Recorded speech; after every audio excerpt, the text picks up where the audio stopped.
for the pledge to the flag. I pledge allegiance to the flag of the United States of America and to the republic for which it stands, one nation, under God, indivisible, with liberty and justice for all. Thank you. All right.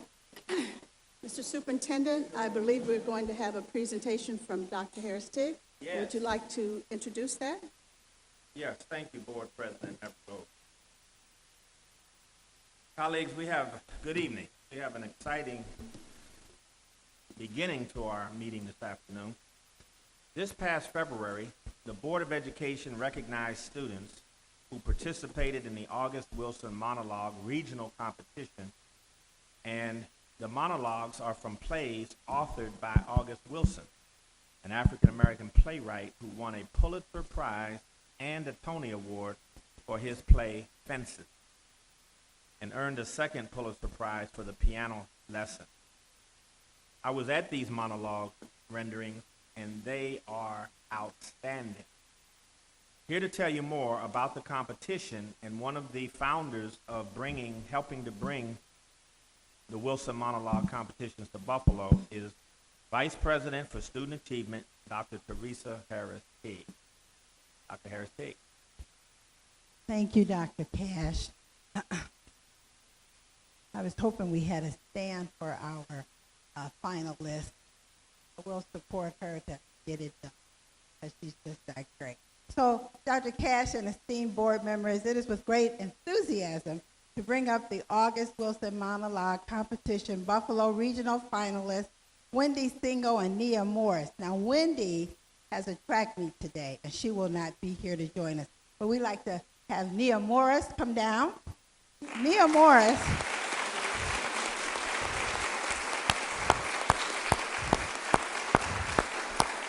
Nia is a senior at Olmsted. Both of these young ladies performed their monologue in the National August Wilson Monologue Competition and went on to be placed in the montage round. The montage performance is a compilation of many monologues infused into one performance directed by actor Malik Yoba. Malik Yoba. Why did I get married to? He was the husband of Janet Jackson. Okay. These students experienced over 4 hours of essential coaching and directing by actor Malik. After all the preparation, the students performed their montage on Broadway after the national finalist competition and while the judges were deliberating.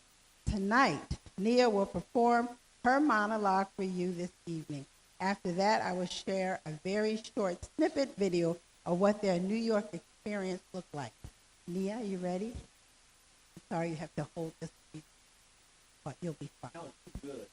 You You'll don't be have fine. to. You don't need to that? Let it go. Okay, you good? Just I'll tell sit down. everybody to be respectful and listen. Please listen and be respectful.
Woo! Woo!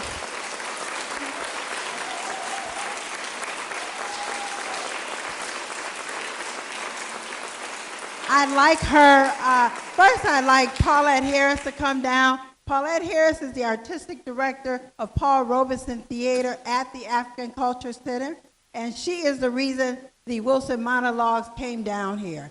So we want to thank the Paul Robeson Theater and Ms. Harris.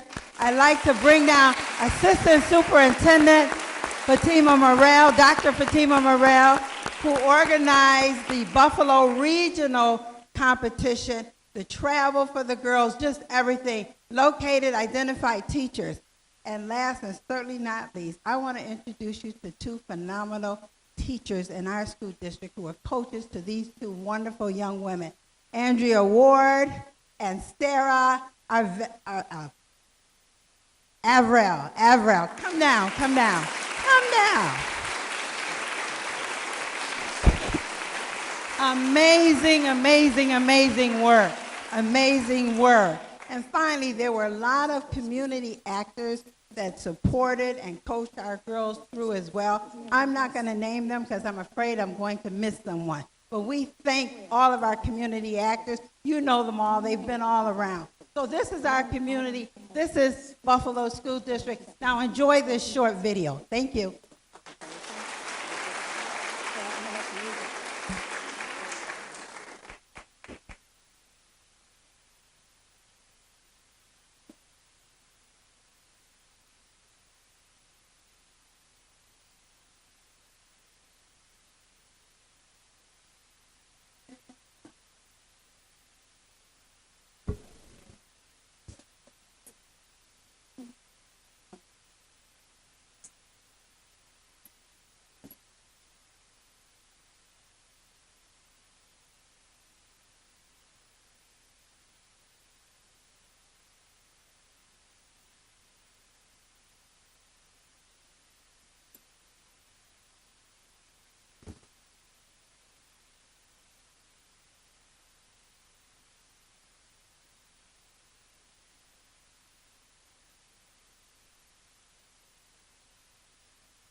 Thank you, Dr. Harris-Teague, for your leadership on this important district-wide initiative.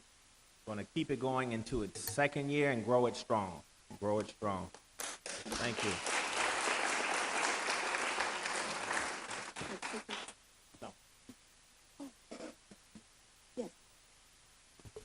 Colleagues, next, the Cpac, the Special Education Parent Advisory Committee, will come up and speak.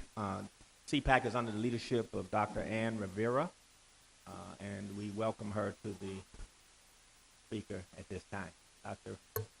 Dr. Rivera.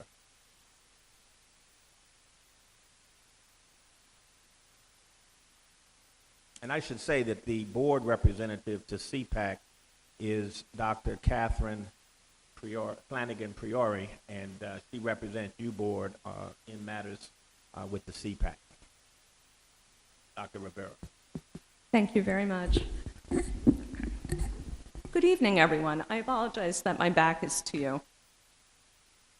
My name is Dr. Ann Rivera, and I have the honor of being Cpac chairperson this year. Thank you for giving Cpac this time to give its biannual subcommittee report. For those of you who may not know, we're a subcommittee of the Board of Education, comprised of parent representatives who work with the board, district personnel, and parents to improve the support and education of students with disabilities in the Buffalo Public Schools. We serve three major functions: education regarding the needs of students with disability, parent support, and policy recommendations regarding special education. We are very proud to be a part of this important work and the work in the district to see all of our students succeed. Our goal is to increase respect and support for the needs of students with disabilities in all areas of education. With a cultural shift in how we treat students with disabilities, we will be able to bridge the equity gap that exists for our students and to realize the district's commitment to putting children and families first. My own family story is an example of how the correct support can make academic achievement attainable. My son, who has autism, was declared by a local charter school to be uneducable in anything other than agency placement in kindergarten. They felt he could not learn, mostly because they did not support him appropriately in his education. Once my son moved into the Buffalo Public Schools, he began to receive the academic and the social supports he needed. And this June, he will be graduating with a local diploma. The educational supports, thank you.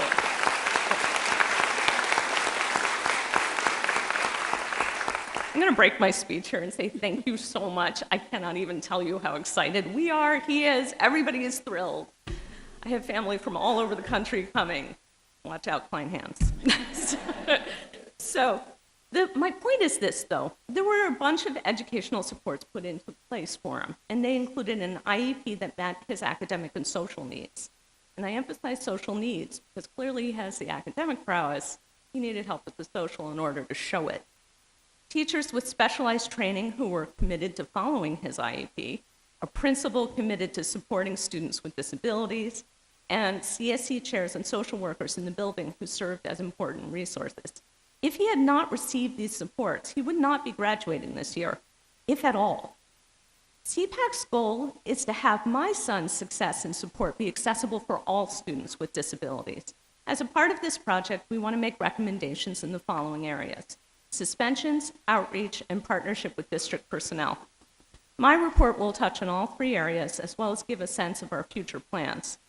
As most of us already know, there is a disproportionate number of suspensions of students with disabilities in the Buffalo Public Schools. While we are very pleased to see the steps that the district has taken, I think all of us would recognize that more work needs to be done. We recommend to the board and the district continue to focus on and make a priority the following actions: identifying disproportionate suspensions of students with disabilities, those that are official, in other words, short-term or long-term suspensions, or those labeled in lieu of suspension or even unofficial suspensions. Conducting targeted training in those schools with disproportionality to ensure IEPs and BIPs are followed, those behavioral intervention plans. Ensuring restorative justice practices are followed to bring students back into community when relationships are broken in schools. And supporting teachers and staff in meeting the needs of students with disabilities. Cpac is dedicated to acting in partnership with the district to realize these goals. We've had a meeting with Superintendent Cash this year and a follow-up meeting with other district personnel to discuss situations where students are being sent home only with a phone call. We've had a rise in those kinds of reports over the last 3 or 4 years. Those conversations will continue and expand to include a discussion of how restorative practices should be structured to include students with disabilities. We look forward to continuing these discussions and putting an action plan in place in the coming year. Outreach and communication can be a very complex issue for all students and their families, but it is particularly important for our families. We are working to continue to promote trainings and events that will support parent needs. Cpac is also exploring the possibility of creating a support group for parents of students with disabilities who are in the Buffalo Public Schools. To support this project of outreach, we recommend that the board and district continue to investigate communication options that will reach parents of students with disabilities. Flyers sent home don't always come home. We need to have multiple avenues to reach people. This would include ensuring that contact information is shared for each building, supporting parental and student awareness of the role of the SSP team, and disseminating information about Cpac, trainings, and other resources through school communications. In the future, Cpac would like to partner with the district to bring awareness regarding the specific needs of students with disabilities and discuss it with administration, faculty, and staff. We see ourselves as giving an important perspective to people who may not have a family member with a disability. This year has seen an increasing partnership with the Board of Education and district personnel. We have had strong support from the special education personnel in the past and continue to enjoy that relationship. This year we've had strong support from the board, and thank you for that support. This year we have had meetings with Superintendent Cash and various stakeholders and have been asked to participate in parent events in the district. We look forward to doing more of that in the future. We intend to continue this partnership, and we recommend that there is Cpac or parent representation for decisions that affect special education, decisions like the potential removal of CSE chairs from buildings. We feel that we can be most helpful to you to give you a parent perspective of how it works on the ground. We look forward to continuing to build a strong relationship with the Board of Education and with the Buffalo Public Schools. I welcome any questions from the board. Any questions? Ms. Belton-Coppin? Thank you, Dr. Rivera, for your support of the Cpac committee. I attended. Somehow or another, this schedule allows me to make it at least once a year. We appreciate it. But very important meeting, and I was very pleased to hear the sentiments of the parents and the support people who were in the room. I would request in moving forward that your organization or your committee consider reporting out to the board at least more than once a year. We would be happy to. Okay. Personally, I would like to see it quarterly or tied into maybe semesters or whatever. Mm-hmm. I'm not sure, but I feel that we need to see you more, and we need to be more accountable to you more. And so if you do that, you sort of keep us honest, okay? And so I appreciate if you would do that. I mean, I know at one time we had organizations reporting out once a month. I know that could be a bit much, but I really would appreciate if you guys would consider it. We are more than happy to. Unfortunately, over a couple of years, some of those procedures were lost, and we're restoring them this year. So I anticipate no problem with reporting quarterly from now on. Okay, the only other suggestion that I have is that Cpac considers this, and you wrote it in here, and I was going to bring it up at your meeting, creating your own parent group. And I think that would be very crucial because you will be able to I think you would be more, and your issues would be more inclusive in your own parent group. Not to mean that they cannot be a part of other parent groups, but I feel that with the population we have, that it is definitely a need to have a parent group whose focus is around special education. So I'm glad to see that it was in there, and I appreciate what you're doing. And just know that if you need me, I'm here, okay? Thank you very much. I appreciate that. Dr. Rivera, as you noted in the beginning, that Cpac is a committee of the board, a Yes. longstanding committee, and as a matter of fact, each board member appoints 2 members to Cpac. So my question is, are we at full capacity, or is there a need for additional members to be appointed?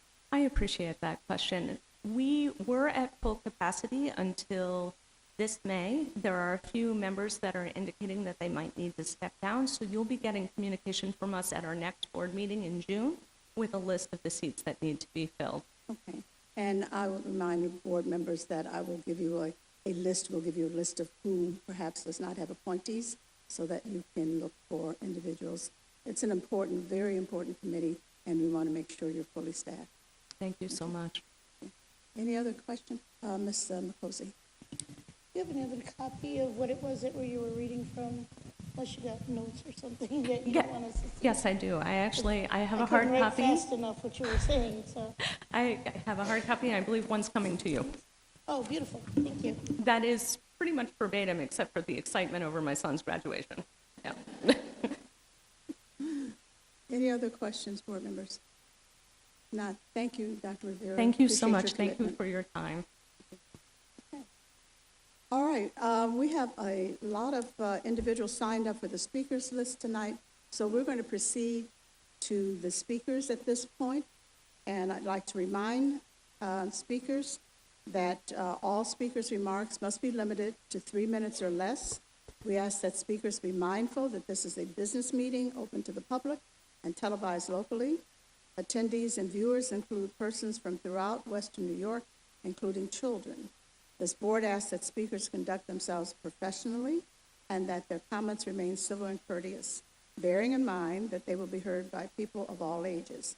This is an opportunity for Buffalo's residents to address the Buffalo Board of Education about issues that serve the public interest and district mission. And the board asks that speakers demonstrate appropriate decorum. We do have 2 microphones set up here and over there, so I will try to give you a heads up, although perhaps you have the speakers list.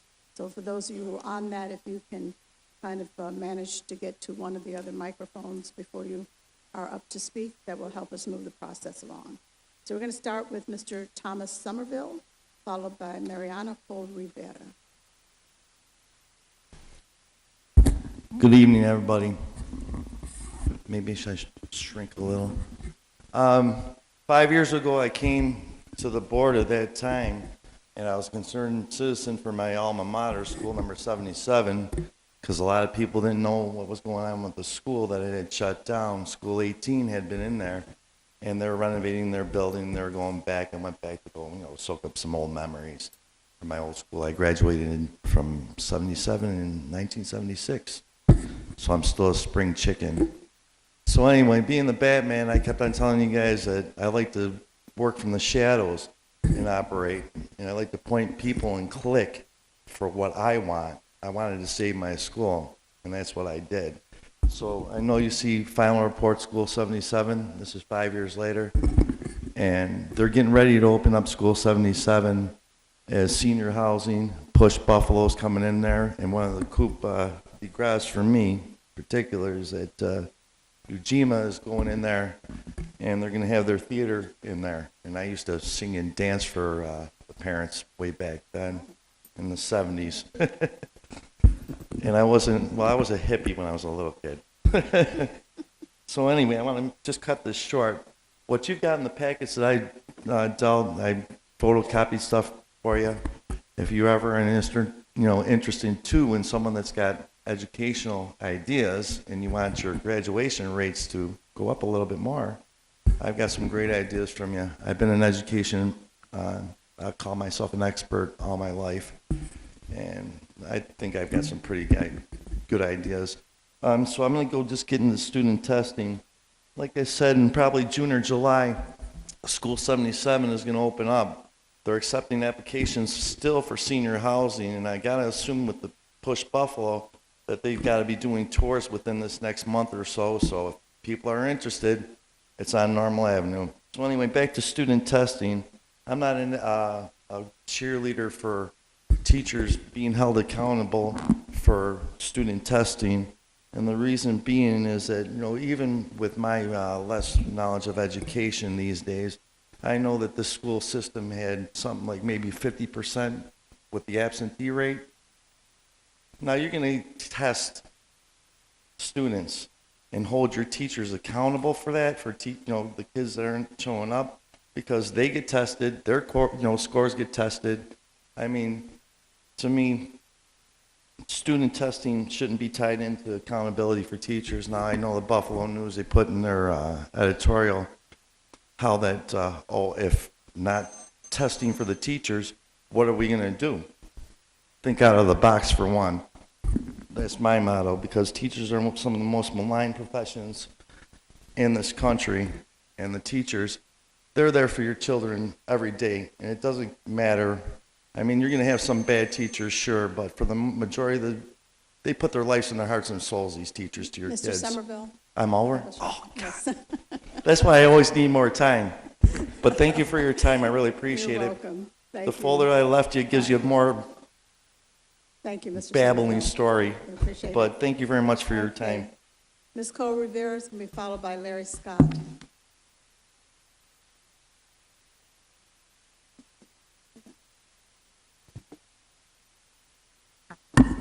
Hi, I wanted to speak about a four-year program for children with special needs that equals to the Say Yes program that the city and state currently has for the neurotypical children.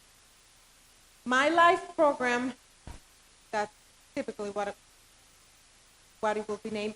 It will be a program for children that will focus in children with special needs that have an IEP degree rather than a New York State degree.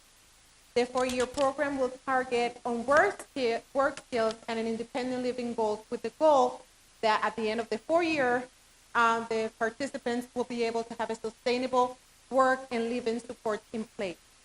This comes with the sad reality that group homes are no longer going to be available for families due to federal funding cuts. At this moment, there are over 2,000 children in a waiting list for group homes that will no longer be existing. The state, unfortunately, has done a poor job in providing housing resources as well as educating families in what options will be not far in the future. After the kiddos graduate, if you're not in a good standing family, what's going to happen? Our neurotypical kids are going to go to college. Our not neurotypical kids, what's going to happen to them? What's going to happen, in the future for them?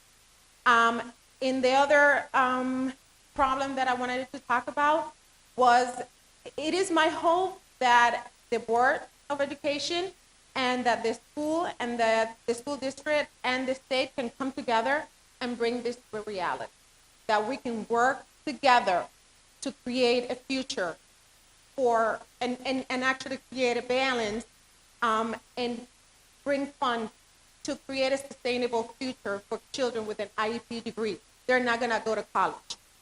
The ones with a higher IQ or higher in the spectrum, to put it somehow, will go to VESED and will be able to have a work, future. But the ones that are not, what's gonna happen to them? Housing is not gonna be able to be, sustainable for them. Their parents, when they're no longer here, I wanna be able to die. I keep saying that. You guys laugh, but it's true. I wanna be able to die and make sure that she is going to be able to be taken care of. Right now, it's not possible. I can't die right now. In her IEP and in her living arrangement, my house it's it. But God forbid something happens, it's not there. Please help me do that. Thank you.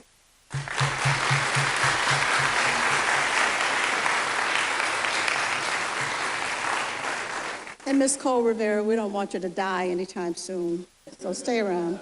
Sorry? We don't want you to die anytime soon. No, I'm 46. I'm not planning to. Good, good. Please help me.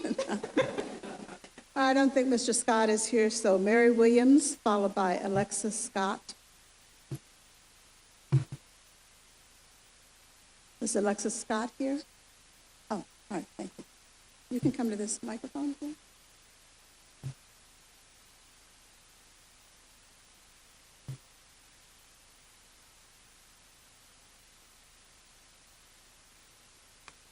You can sit down, Ms. Williams. You don't need to stand up. You can sit down, and we'll adjust that microphone.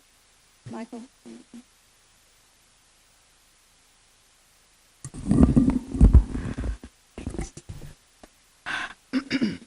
As the great-grandmother of a student who was subjected to a long-term suspension, my observation is that the Buffalo Public School long-term suspension system is completely broken. The Buffalo Public School long-term suspension process is designed to feed the schools to prison pipeline and increase the probability that a student that receives a long-term suspension will repeat a grade, drop out of school, or become involved in the criminal justice system. This is especially true for Black and Latino children who are subjected to the long-term suspension more frequently than their white counterparts. With regards to classroom instructions received by children under a long-term suspension in the Buffalo Public School system that are under age 16, I find it appalling that these children only receive the bare minimum amount of instruction mandated by the state education department, which is 1.5 hours a day, 4 times a week. If a full day of instruction and learning can be accomplished in 1.5 hours, 4 times a week, why are not all children attending school on the same schedule? I will tell you why. It's because 1.5 hours, 4 times a week is not enough time for educating our students. I was amazed to find that the suspended students in other school districts in our state, including those in New York City, receive a full day of instruction 5 days a week. New York State regulations call for suspended children to receive the equivalent of the instructions that he or she receives daily, including homework, classwork, and instructions at his or her grade level that allows the child to earn academic credit. In Buffalo, suspended students do not have to turn in homework, classwork, or any other supplementary work to keep themselves on pace with their peers. If the suspended child, parents, or guardian do not have the insight to see that their child needs more instructions than what is being given 4 times a week for 1.5 hours, then when the student does return to the classroom, he or she is way behind academically and struggling to catch up. Depending on when the suspension occurs in the academic year, these students will more than likely repeat a grade. Although the numbers circulated by the district to the public lead one to think that long-term suspensions are decreasing, I believe that the district is manipulating long-term suspension numbers by making a student active instead of suspended, thereby giving the appearance that long-term suspensions are decreasing. Ms. Williams, I'm sorry, your time is up. My time is up? Yeah, I know, 3 minutes goes very quickly. Yay. Thank you. Start.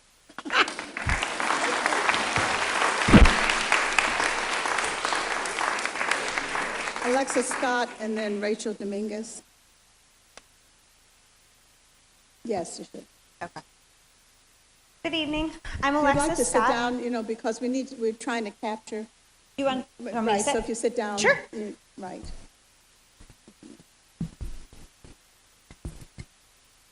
Good evening. I'm Alexis Scott, a School 81 parent. On behalf of the BPTO, I delivered to you over 2,500 signatures on a petition to keep Pallida health nurses in Buffalo School.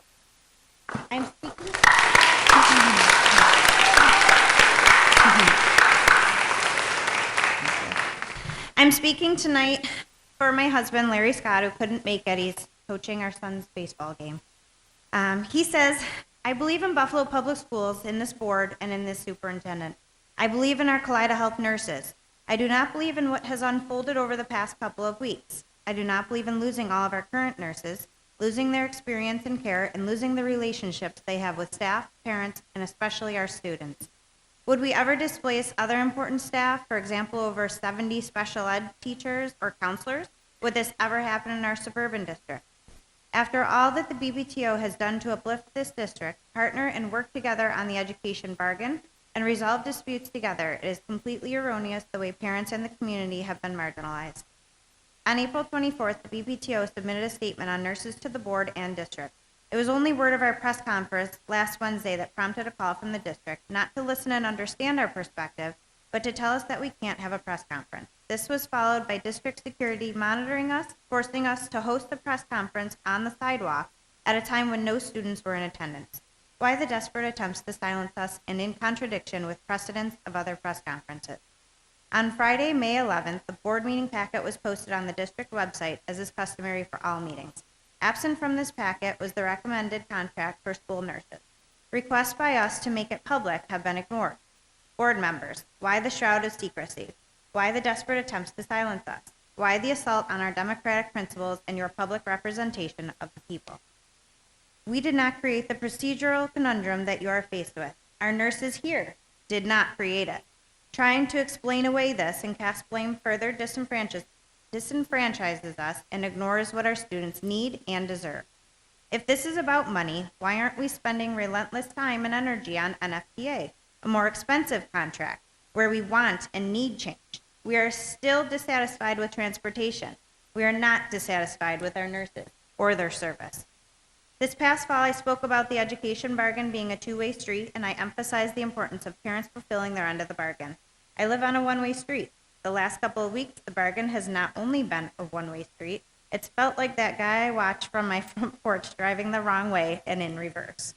It's up to this board to right the direction and restore the two-way street. Reset this process and allow us to be more involved in deciding health services for our students. Board members, you work for all of us. The superintendent works for you. Thank you.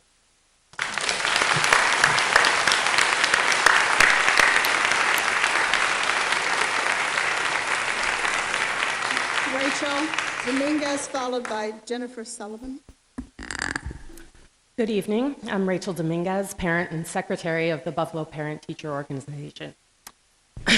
I am here tonight on behalf of over 2,500 members of the Buffalo community, and I'm grateful for the opportunity to address the board on behalf of parents, caregivers, and other alarmed citizens who have stood up to voice concern about the continuity of high-quality local health care for our children. There's something strange going on with this process of selecting a provider for the school nursing contract. And when strange things are going on, people know it. They can sense excuses, they can sense dodgy answers, they can sense that half-truths are being presented. That is the perception of parents and other community members now. There's a fundamental disbelief that the district would want to end a contract that provided our children with high-quality care for many years over a 16-minute hard copy deadline discrepancy. And there's also a sense of disbelief that the district is worried about being sued for how they bid out this RFP, since it says right on the RFP, and I quote, "The district reserves the right to cancel and or amend in part or entirely the RFP at any time prior to a written contract." So basically, board members, I'm here tonight on behalf of 2,500 community members and the highly qualified nurses from right here in Buffalo who are integral to our school's well-being to call on you to reset this process. It is within our legal right to cancel or amend the RFP. And I say our here because this is not something that the district just gets to decide. I just found out about the process for evaluating these RFPs at 2:30 p.m. today, when the recommendation from the district was posted to the board documents online. There was not a parent representative who reviewed the proposals. Who determined that the Kaleida proposal was to be dismissed? Was the Kaleida proposal reviewed and then dismissed? What went on behind closed doors? As a BPTO executive board member, I have been involved and informed about many such opportunities. In this instance, crickets. There was no parent representation on the selection committee. Why not? These are our children. The community outcry over this issue could have been avoided if the district had involved the people whose children are most affected by the decision. Look, I understand that you're trying to balance a budget. I get that there are financial constraints due to burgeoning personnel costs, the increase in charter schools in our district, the poor level of support from the city of Buffalo, the fact that we're paying full price fares to the NFPA and getting part-time service. I understand that these are the hard realities. But if the real reason the district disqualified Kaleida is because of a desire to pay less for nursing staff via companies located in Utah and the Sun Belt, and not because of archaic hard copy deadlines, then the district needs to be upfront and transparent about that. If the district wants to balance a budget on the backs of our kids' health and well-being, say it. Board members, your constituents can sense that something is amiss. It is incumbent upon you to listen to us and reset this process. Forget Utah or the Sun Belt. We're from the Rust Belt, and we support our local nurses. Thank you.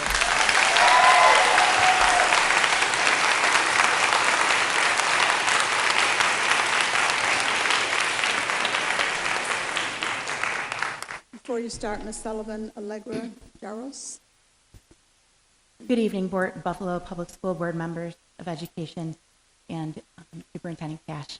My name is Jennifer Sullivan, and I am the Director of Health Education for the American Lung Association here in Buffalo and Western New York region. I came to this organization almost 5 years ago to run the Asthma Coalition of Erie County. During my tenure, I had the opportunity and pleasure of working very closely with your school nurses on addressing the needs of your students who are suffering from their very chronic illness called asthma, 28% of your students to be exact. During this time, it has been critically important to have the same pediatric nurses on site, servicing, caring for, educating, and treating your asthmatic students by offering continuity of care, as well as working with their families on consistent education of good asthma self-management. Do you know what a spacer is? If not, please ask one of your asthmatic students. They do. And it's because of your diligent, critically important nurses who have worked tirelessly to educate these youngsters on the importance of using them when taking their asthma medication so that their medicine goes where it is supposed to and they get the most benefit from their medication. Do you know what an asthma action plan is? Do you know what a rescue medication versus a controller medication is? Your asthmatic students know the answers to these questions because your Kaleida nurses have taught them individually, as well as in partnership with their families, on a regular, consistent basis when your students are suffering from an asthma exacerbation and need their nurses' help, love, support, and comfort to reduce their flare-up and allow them to relax and breathe. The partnership that your school nurses and your local American Lung Association staff have created has been nothing but amazing, inspiring, and a huge asset to all involved.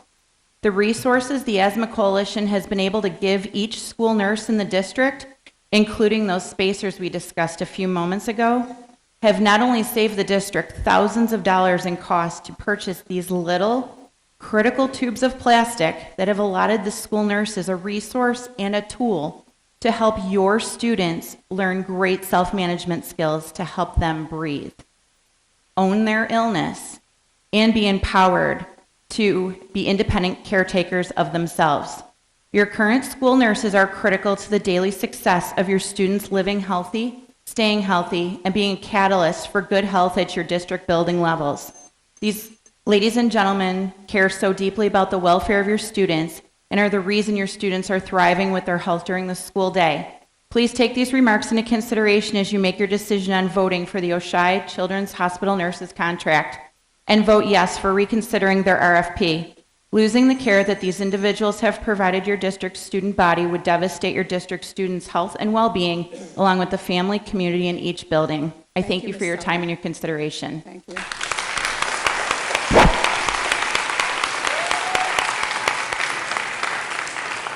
Allegra Jaros, is that right? Followed Yes. by Tara Anderson. My name is Allegra Jaros. I'm the president of Oshai Children's Hospital. I am here today advocating on behalf of our children and our dedicated pediatric nurses who for 13 years have cared for our community's most precious assets. Today we are asking the school board to join with the Buffalo teachers, our parents, and our students and we urge you to consider our bid and to allow the only qualified group of school nurses to care for the health and safety of our children. As you know, our school nurses are trained, professional, culturally sensitive nurses and care providers in our community who have been proven to ensure excellent child-centered care to our Buffalo schools, children, and families. The benefit of having pediatric trained providers far outweighs any administrative or fiscal considerations that may sway the board. Picking an out-of-town staffing agency, which it looks like it may happen today, may be a less expensive, non-union alternative, but at what cost to our children? The value proposition around our proposal is much more than staff. These specialty nurses with their training, expertise, are backed by collaboration and knowledge of the Oshai Children's Hospital physicians, programs, and staff. This robust knowledge and expertise simply cannot be replaced. Because Kaleida is not a staffing agency, the Buffalo Public School District has benefited these last 13 years by having a dedicated school-based nursing professionals who have the expertise and patient-centered care that is invaluable. Very few school districts around the country have this kind of benefit for their children. Again, if you consider this RFP as merely a financial decision, perhaps the dollar is too much. But if the service is seen as being critical for the safety and best-in-class coordinated care of our community's most precious assets and our future, then financial consideration should be secondary to the care of our children. Kaleida Health takes responsibility for an administrative clerical error that was involved in the submission process. But we did get the bid in time electronically. And in today's day and age, the reliable delivery is a time-stamped electronic signature. We are not the only partner to make a mistake. The Buffalo Public School also made a similar mistake by opening and accepting our bid and not returning it unopened immediately. Again, BPS is not following their own RFP rules. We did not get the reject of the bid for over 4 months, and per your general counsel who said the district held on to the late bid in the event other bids submitted did not meet requirements. Does that sound like our bid was not accepted? Why? Is it cost issue? Is it a union issue? Answer those questions. I understand this request is a balancing act for you, but you can use your discretion on this matter. I urge you to use it to decide what is best for our school children. Today, we all have an opportunity to affect positive change in the lives of children by a decision that allows the dedicated, expert pediatric nurses, unparalleled in our community, to retain their role of Buffalo Children's School nurses. The team at Oshai Hospital commits to it. I hope you will too. Thank you.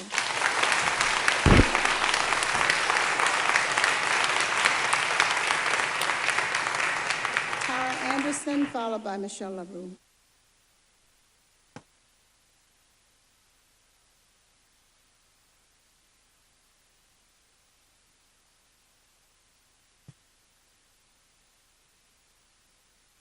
Good evening, ladies and gentlemen of the board. My name is Tara Anderson, and I'm here to speak on behalf of all Kaleida nurses in the public schools. It would be a shame to lose them. I have a son in the public schools with epilepsy, and whenever he has an episode at school, the teacher informs our school nurse. And when she gets to him in lightning flash time, she treats him and takes him to the clinic. When he's stable, he calls me to inform me about his condition. It was bad. Come to the school. I don't have a car, but I'll try to get there in a cab. But it's great to know that he has someone there with him that we both trust and consider family. But it's just a family, not just a school nurse. They are way more than that. And to lose them to someone else who don't know them or might not show them the compassion that all our Kaleida nurses show our children. I'm not willing to gamble my child's life with a stranger. I want my Kaleida nurses. I want my family. Thank you very much. Thank you.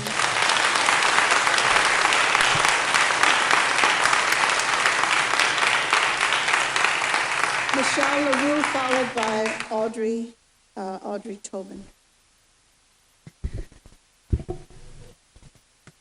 I'm here today as an educator and also as a mother.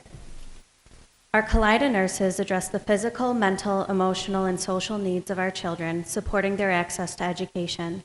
I've seen our Kaleida nurses work with children who have diabetes, asthma, seizure disorder, history of poor weight gain, tracheostomy tube, and emotional disturbance.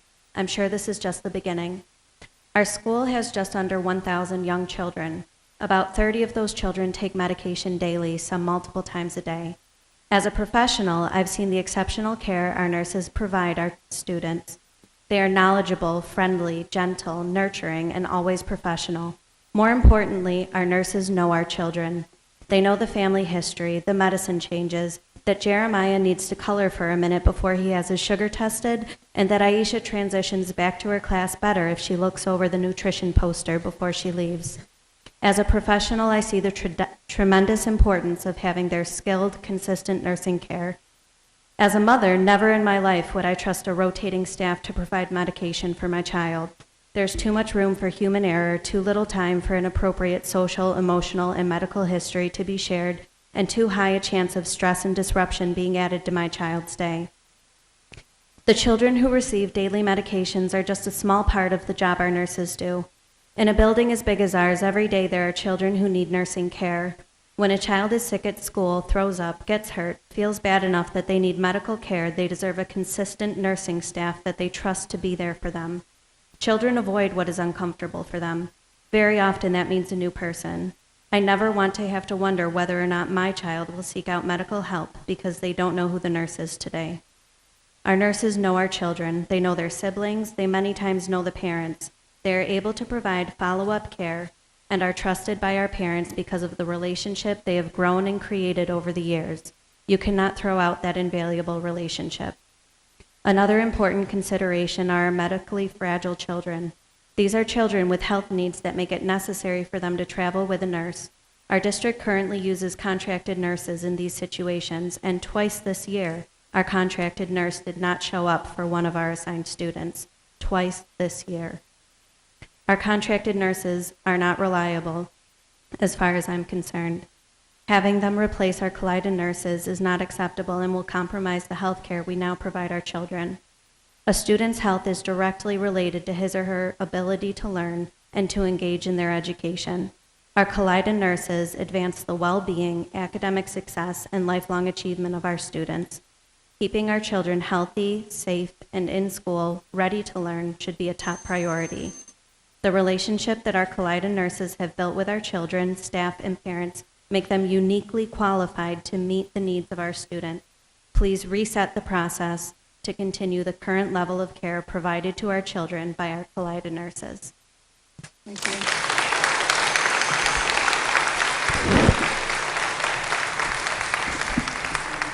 Audrey Tobin and then Dolores Commenda. My name is Audrey Tobin. I'm the nurse manager of the school nurse program, as well as the manager of the 7 school-based health centers located in the Buffalo Public Schools for Kaleida Health. I was a school nurse for 9 years at Harriet Ross Tubman School number 31 before I became manager. How do I condense 13 years of service into 3 minutes? I would like to review what we, the Oshai Children's Hospital nurses, bring to the table and what we've accomplished in our 13 years with you. These are things that go above and beyond your ask in the RFP.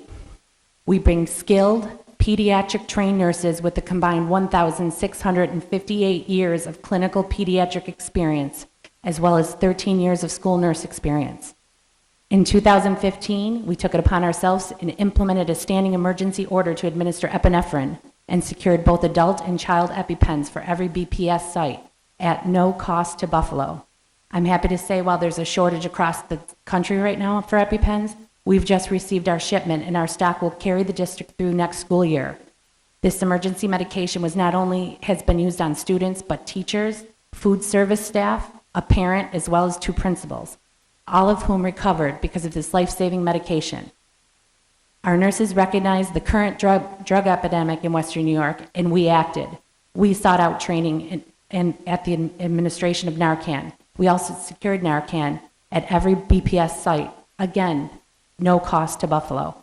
Our nurses, under the medical direction of Dr. Steve Lana, helped with the creation and implementation of the BPS concussion policy, as well as the implementation of the return to play protocol. Our nurses worked to improve access to the referral management of children's hospital specialty clinics for ongoing comprehensive health management of students with complex needs. Our nurses have collaborated and coordinated with dental services so that all students in Buffalo are privy to these services. Our nurses have partnered with Planned Parenthood, Community Health Center of Buffalo, Oshai Foundation, Erie County Commissioner of Health, and Say Yes to Buffalo to implement the first mobile health van to bring access to health care to our most vulnerable population. Our nurses have also partnered with Say Yes to Buffalo to improve access to long-term management of children with behavioral health challenges in collaboration with community mental and behavioral health providers. Our collective ask is that you allow our bid to be considered so we can continue to provide the high-quality pediatric medical services to our students, continue to provide seamless collaboration with the community stakeholders, and to be proactive in addressing future health needs of our children. Please do not make a decision based on finance. Make it based on quality of care. We bring with us today over 1,500 postcards from teachers, staff, administrators, parents. Everybody that we have touched the lives of have signed postcards, and we're going to leave them for you so you can reflect on them. Thank you for your time.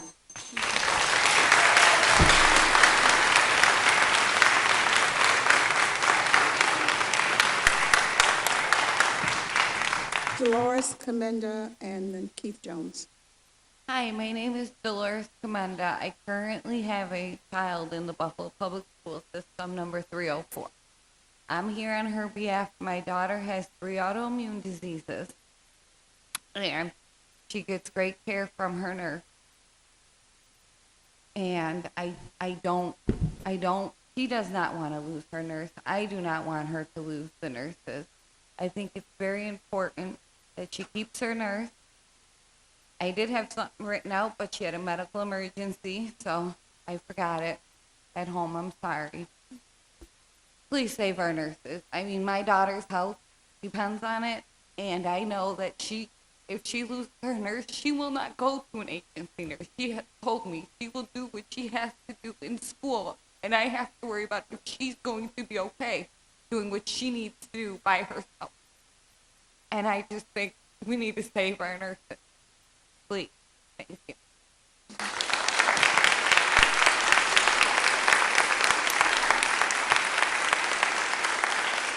Keith Jones, followed by Tracy Thornton.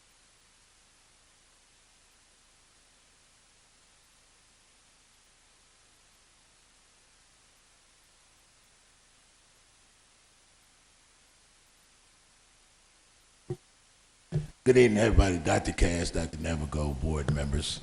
It's been a while. I'm doing a little better, not much. I might need one of you Collider nurses when I get finished from this sitting here. But might as well have a laugh before we do anything. First things, I want to thank Kevin Everly for the work that's been done with the NFTA, which a lot of people y'all know I've been sitting and collaborating with them. We've been working hard out here, legal, has everything now. Hope y'all just come on to get this together because that's dealing with the safety of our kids. Now, safety also ties into health. Seems like now everything is coming against our community. There's no way in the world this will be going on in Williamsville, Amherst, anywhere else where they're going to just come in and just try to replace somebody, some nurses, something like this, some dedicated nurses. Like I said, when I had a job, it was for first graders. They can't even talk, but I'm here speaking for them. I'm speaking for the children. I'm tired of every time something happens, it's dealing with money, then it's always dealing with the Buffalo School District. Board members, understand, it's not y'all fault. I'm talking about the district. Now, all of a sudden, I have a problem with these numbers, which I'm going to get to another aspect of numbers in a minute. But the first number is 16 minutes late. But from my understanding that the email bid was in on time. Don't nobody like accepting paper things no more. If I want to apply for a job, they're going to make me try to get on computer. But make a long story short, since that was in on time, the bid was in on time. But therefore, some in the milk ain't white, as they say in my neighborhood. And it smells. It smells. It's not that we want to just say anything. To me, it smells of union busting, which is something that I'm a retired construction worker. I know about union busting. I was working when they did it to the air traffic controllers, and this is what this smells like. Another number that's bothering me is the 16 minutes late, but that was the hard copy. You know, but the hard copy shouldn't count as the electronic bid was on start. Another thing that's bothering me is money. I'm going to give y'all a cultural reflex of money, of the idea of money. Money on the black person, the last thing I know about money, we were slaves. When we was brought over here and sold. So to take the money aspect out of that's what the racial aspect. But when you talk about a number in the community, a number means that you done went to prison. Let's think about these kids as human beings. Let's think about this contract at the health of our human beings. I'm talking about kids. These are 6th graders, for 6-year-olds, acting more adult than most people that's in charge with this right here. Let's stop thinking about money. Money don't mean anything. OJ said the money is the root of all evil, and that's what it smells like right now. This is evil. This is immoral. It's not right. Let's think about our children. Let's just reset it. But how you going to send money to Utah, then Florida, then them people don't know nothing about us? Excuse the time up. As I always leave, to be continued. Thank you. Thank you, Mr. Jones.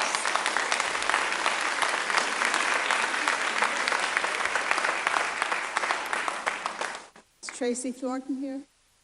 Tracy, coming down, and then Carla Mancuso.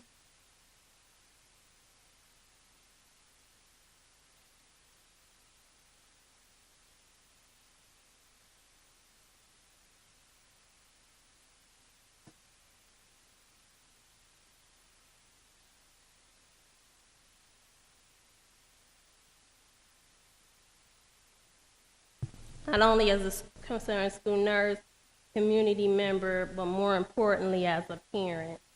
The thought that our children, my daughter who's in the Buffalo Public School System, and my nieces and nephews will not be receiving quality, safe care is frightening. Agency nurses are at least fly-by-night, in and out. You get what you pay for. I know what is being said. People are reading the comments online. A nurse is a nurse. That's not true. Can I say 2 words to everybody tonight? Flint, Michigan. Right? It was still water, right? Are those children not suffering now? And for years to come, they will be suffering because of a decision that the adults made for their lives? This is going to cut corners on a cost on the back of our children, African American children, Hispanic children, and poor Caucasian children. It's not right. It's not right. What will happen when a regular nurse is not there to call and check up on that kid who's been missing school quite a bit that the teacher asked the nurse to check up on? Are we really concerned about our children learning? Because if we're really concerned about our children's learning, then we know that a healthy child is a better learner, right? You know, what a child with asthma is thinking about when she's in that classroom, or he, and they're actively wheezing, they're not thinking about what that teacher is putting on that board, fractions or decimals. They're thinking about how to get some air. You know, so I just ask, please consider our RFP. Please consider our children. Reset the button. This is my community. This is my town. I've been born and raised here. I am vested. I love what is going on in the schools as far as the Saturdays and the after-school programs. And to take the nursing program away from the schools is going to put a bruise on it. It really is. It's not going to look good. And I thank you for your time.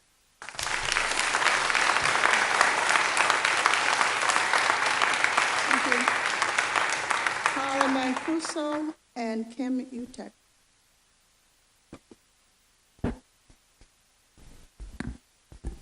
Thank you for allowing me the opportunity to speak today. My name is Carla Mancuso, and I've been a registered nurse for 28 years. When I started working as a school nurse in the Buffalo District 13 years ago, our objectives were to encourage school attendance, form working relationships with our students, parents, and faculty, and to embrace our Buffalo community. I believe that our Kaleida Health school nurses have done this and much more. I have several concerns about the district hiring new people to take over the health maintenance of our children.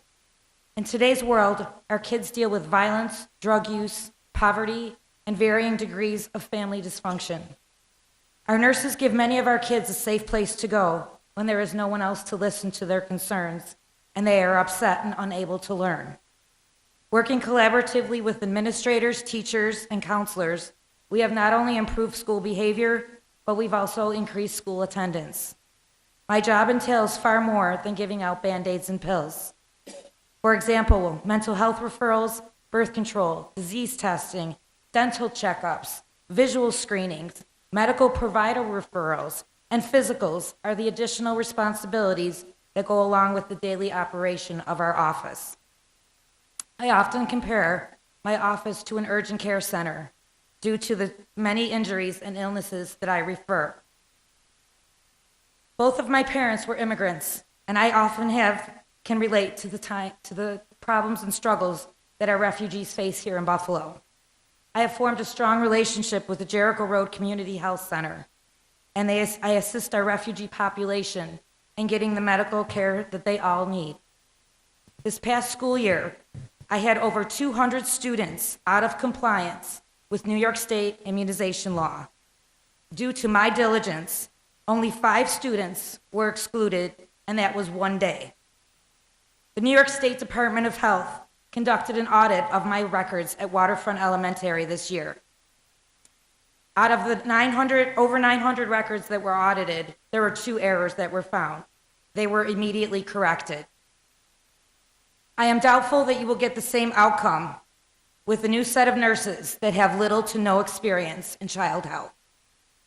Another major concern for our children and families in the Buffalo district is the vacant position of our former health services coordinator, who brought the Kaleida nurses on board and gave us clear expectations for our program.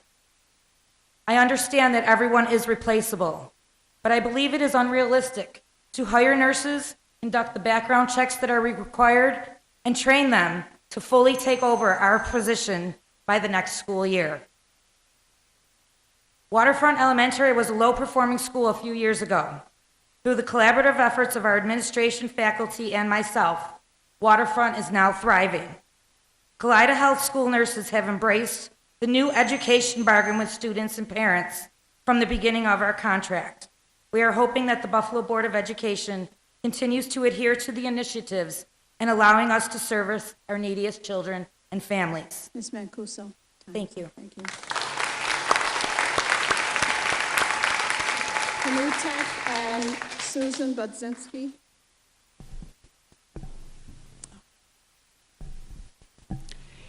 You have to ask yourself this question. Take the money out of it. Take the 16 minutes out of it. Is the care the kids receive today going to be better than next year? If the answer is no, then the school board has the duty to do something about it and the legal responsibility to do no harm. My name is Kim Utek. I am a nurse practitioner in the Buffalo schools. I've been a nurse for 30 years. I'm a union rep, a mother of 4, and a fearless advocate for the children of Buffalo. My 15-year-old nephew is a student at City Honors. He was a scholar athlete, played basketball, lacrosse, until he was hit by a drunk driver last year on New Year's Eve on Richmond Avenue and lost his life. And his life forever changed. Miraculously, he was back in school 1 month later. Our family had the peace of mind knowing that the quality of care he would receive in school, if needed, was exceptional. With the support of the whole school, including Kaleida Health Nurse Program, he was able to continue his studies. The school nurse, Ms. Sue, has worked at City Honors for 13 years and has never missed one day of school. She is always available to provide care for my nephew if needed, addressing change, helping with his prosthetic, simply listening to him, or a shoulder to cry on. Without the support of qualified pediatric nurses, return to school would have not been possible. I truly believe that each board member knows that Kaleida Health nurses provide the best quality care to our children, and that they should be the district choice to continue providing these services. I believe that the parents and community have been left in the dark and need a time to review this plan. I believe that it is clearly not safe or the best interest of our children to piecemeal this nursing contract together with agency nurses to save money. This plan lacks the continuity of care across the district and will be a staffing nightmare. The last time our district went through this transition, nurses were covering 5 schools each, leaving schools without a daily nurse, and it made the headlines of USA Today. On June 2nd, 2005, a 15-year-old girl was gripped by asthma at City Honors and within seconds collapsed. They carried her to the nurse's office and the door was locked and no one was inside. I hope we don't see that again. Our children are the most vulnerable and some of the poorest kids in this country. More than half of our children in Buffalo live in poverty, and some do not have access to health care. The school nurse is sometimes the only care that they receive. You know we have diabetes, asthma, food allergies, epilepsy, and those conditions cannot be timed. Parents know that they can count on us. Like Ms. Sue, who is there every day, our nurses are there every single day, and the kids and their family know that they can count on them. Again, ask yourself this question. Take the money out of it. Take the 16 minutes out of it. Is the care the kids receive today going to be better next year? If the answer is no, the Buffalo School Board has a duty to do something about it and the legal responsibility to do no harm. The board has the right to waive any requirements that are not material. Do the right thing. Reject all the bids and start over, please.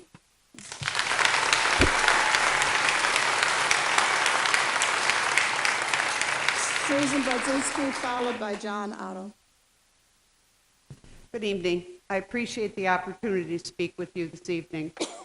I'm a 37-year Kaleida Health RN working for school health. I've been working in the schools since the inception of the program in 2005. I think it's imperative that you know that we have kept our promise to meet the health and wellness expectations of all children and their families. It must be about them. They're the only reason why I'm here tonight. As school health providers, we offer quality, skill, empathy, and compassion.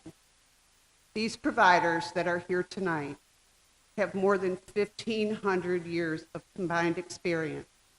Many of our children require the professional care for such chronic illnesses as asthma, diabetes, seizures, ADHD, and that's only a few.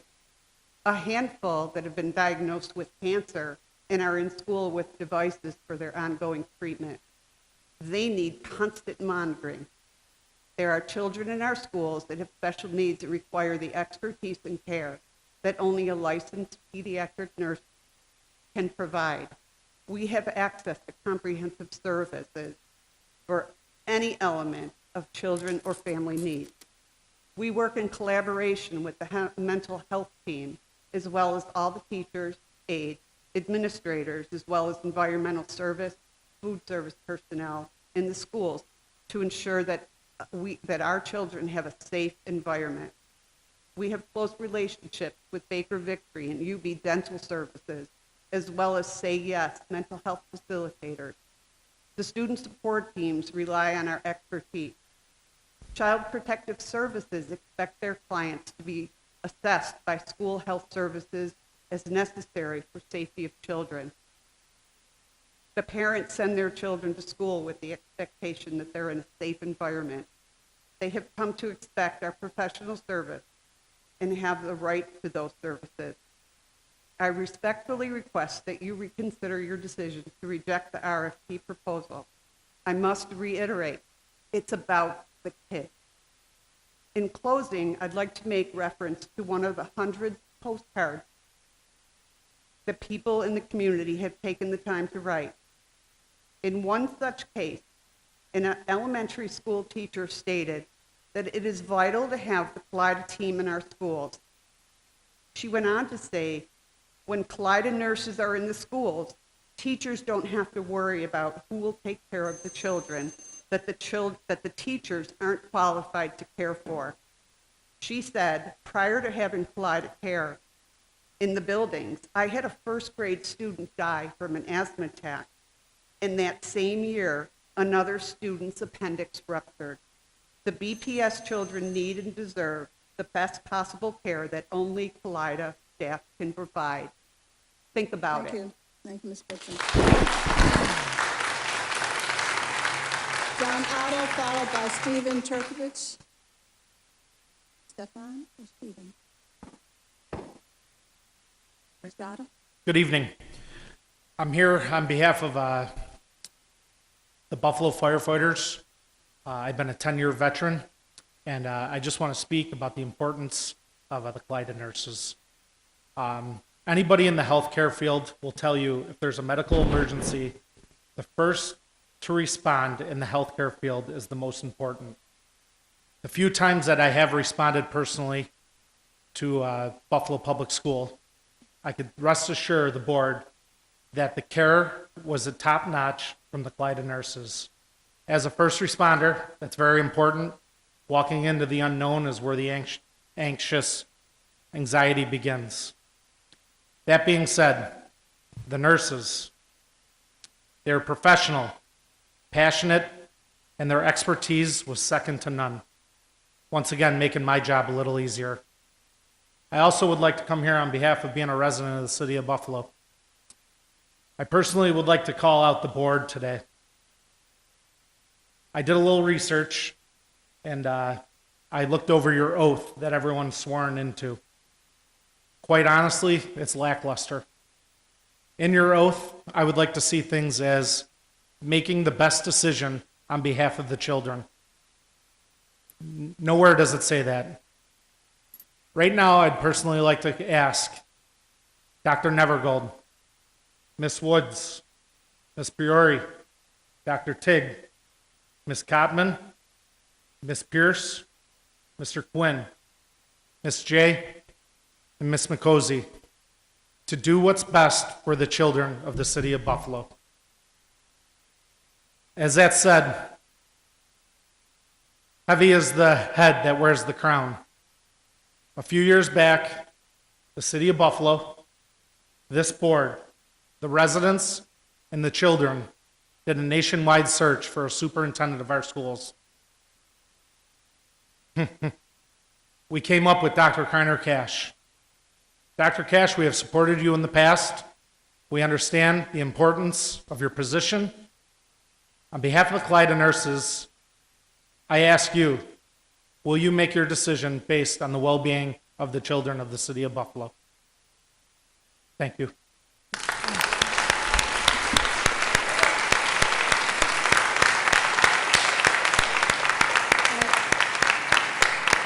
Mr. Turkovich, followed by Heidi Larengo.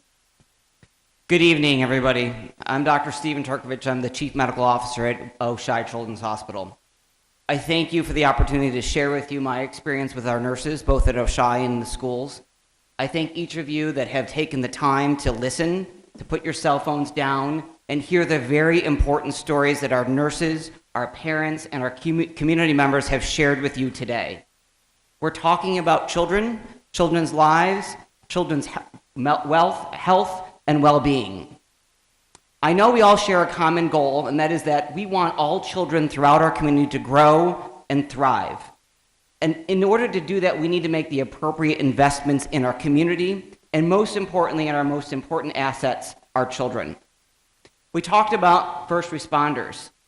Well, the real first responders are those nurses in the school. And one of the most important things that a nurse does is get to know the children in her school. I see that you have some pictures in front of you that many children have drawn, and it really is a testament to the relationship that the school nurses have built with the children.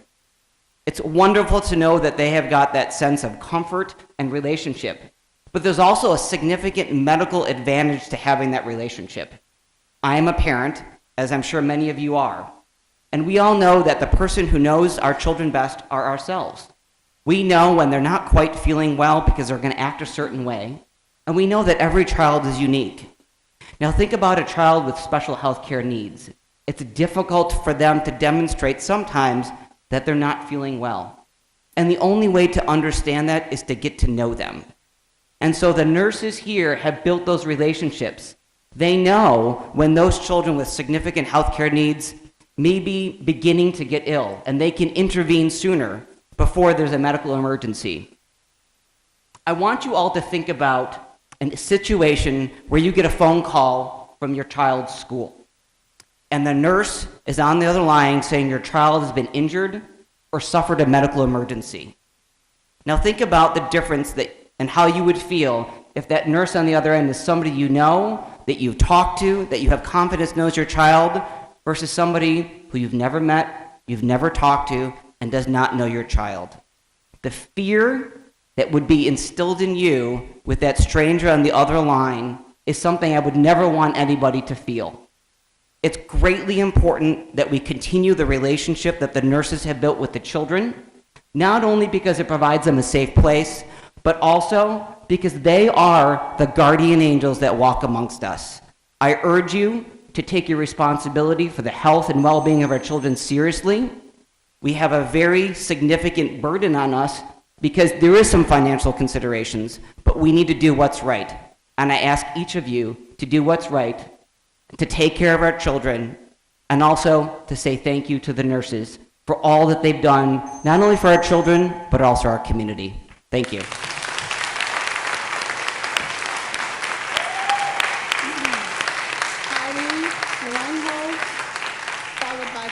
Fields.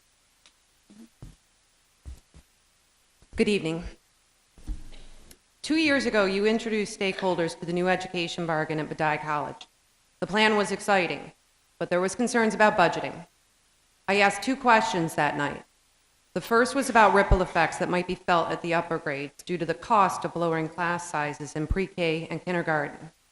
You said thank you.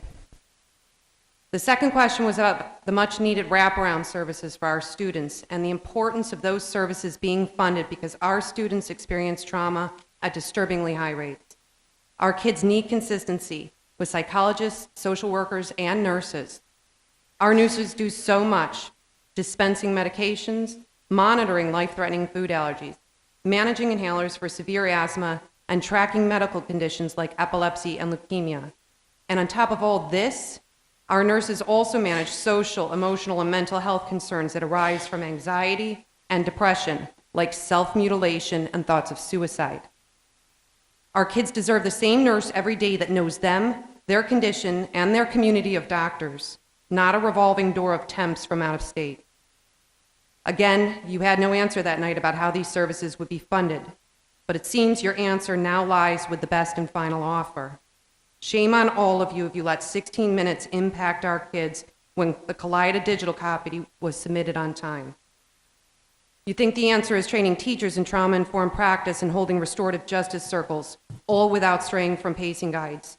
These are the jobs of counselors, psychologists, social workers, and nurses. You pay out money here for all these trainings and you look to save money with the nurses? This does not make sense. My concern is with the misinformation you put out to the public. Recently, your chief financial officer was quoted as saying, "We want to reduce costs where we can that aren't in the classroom. You know, anything outside. You know, anything central office."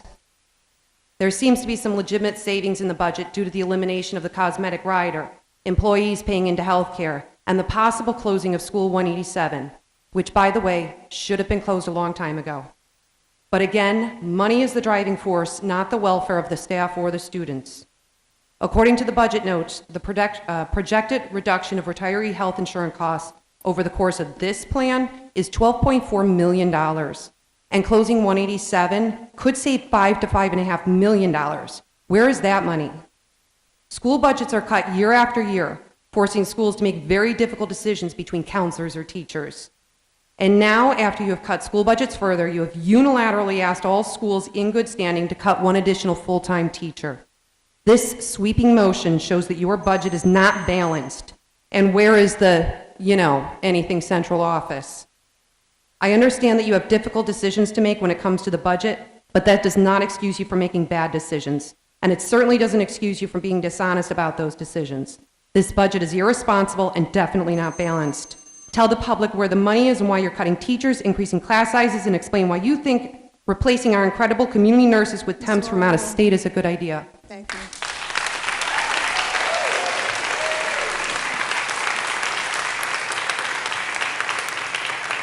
Bob Fields and Samuel Ringwood.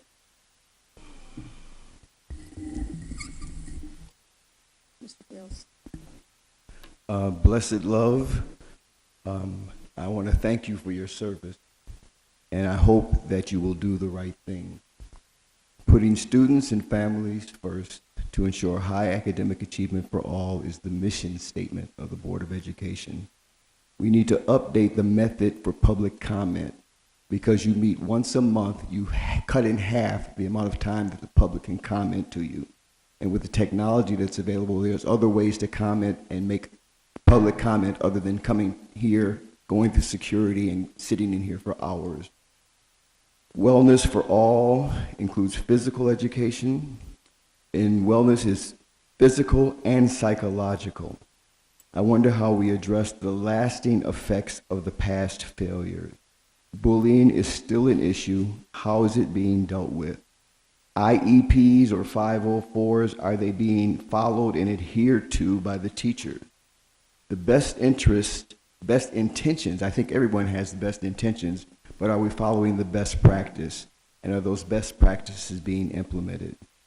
Disabled, that's how a lot of students are being called, but I think they're basically differently abled, and they need special treatment like all students do, because no two students are alike. We need to establish a pathway for degreed substitute teachers to become Buffalo teachers. People talk about the test not being used to judge teachers. How do you assess successful teachers if you do not use the test? How do you address it?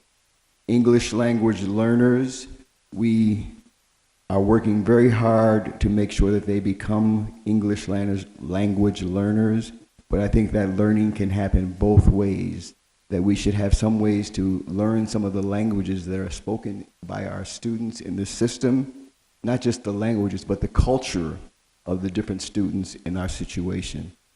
Like I say, you've halved the time for public comment period, and I think that's wrong. And I think you really need a full-time board for the full-time situations that we have here in this system.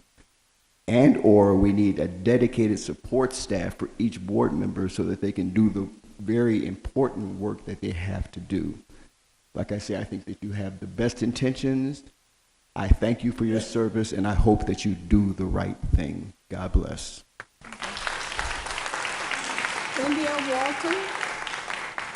Cynthia Walton here, followed by Anna Skinner. Good evening. My name is India Walton, and I'm a Buffalo Public Schools parent. I have a child at School 45, and I have twins that go to Hutch Tech. I'm also a former school nurse, so I can offer quite a bit of perspective. A part of what's bothering me the most is that I've been watching this RFP process play out since December of 2016, and I'm really nosy, and I go on your website a lot, and I go through all sorts of RFPs for HVAC, light bulbs, who's going to supply the paper, but nothing for nursing services. And I found that to be a little curious. And what also concerns me is that there's no input from families and community as to how these services are going to be allocated. So as a former school nurse, there were some things that I felt we could have done better. So in my building, I did those things differently. I went to Ready Freddy. I came to Saturday school. I worked after school, so I would clock out of my Kaleida job, but I would stay on, and I would say a little disclaimer. I say, I'm not the nurse right now, but I do know first aid. So I know the importance of the nurse being a member of the school community. I got kids eyeglasses. Parents would call me because they had bed bug infestations and didn't know who to call. So I was doing a lot more than being just a nurse. I was a resource. I spent a lot of my time organizing parents and community to figure out how to get resources into our schools. I participated in the Asthma Coalition of Western New York's study to make sure that we could get all children spacers, because even though kids qualify for Medicaid, Medicaid only pays for one, even though they need two. One for home and one for school. So I just want to say, like, if you're going to reopen this RFP, make it a transparent process, allow parents to participate, get some insight from the nurses, the people who actually do the job, the people who are closest to the problem. are also the people that are closest to the solution, and those shouldn't come from the top down. They should definitely come from the bottom up. So we know what the quality of collided nurses is. I just want you to reconsider. And in closing, I want to say that budgets are moral documents. It tells us what you as decision makers value, and I place more value in my children than I do in paper. I don't care who you get the paper from. I don't care who you get the light bulbs from, but a nurse is not just a nurse. Thank you.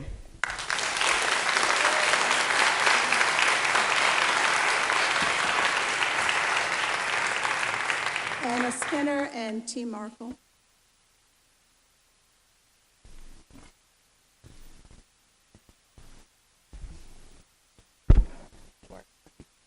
I thank you for allowing us to take this opportunity to speak. I'm here. My name is Anna Skinner, and I'm here to advocate on behalf of my children, Noah Sanders and Kyla Sanders, and all of the children in the Buffalo Public Schools. First, I have to just say that I'm so appreciative of the quality of care and support that both of my children have received at Bennett Park Montessori School from Nurse Pat.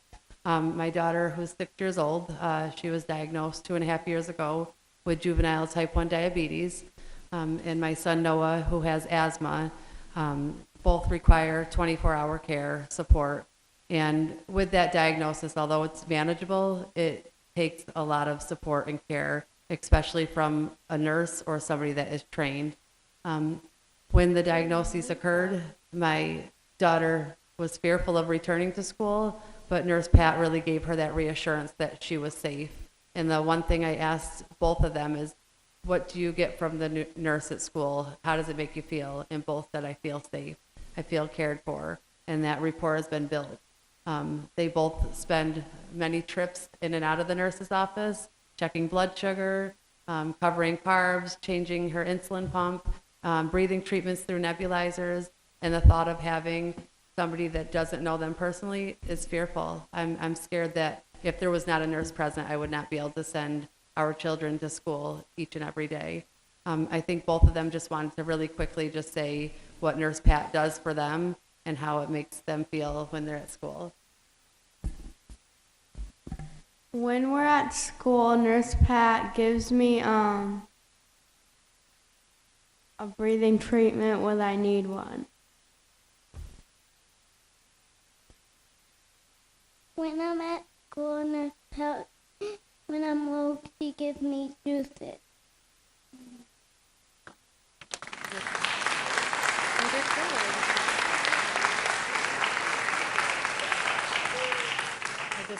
I just ask that you just reconsider this, and we would really love to continue to have Nurse Pat and all of these nurses continue to work with the children that they're familiar with. Thank you for the time.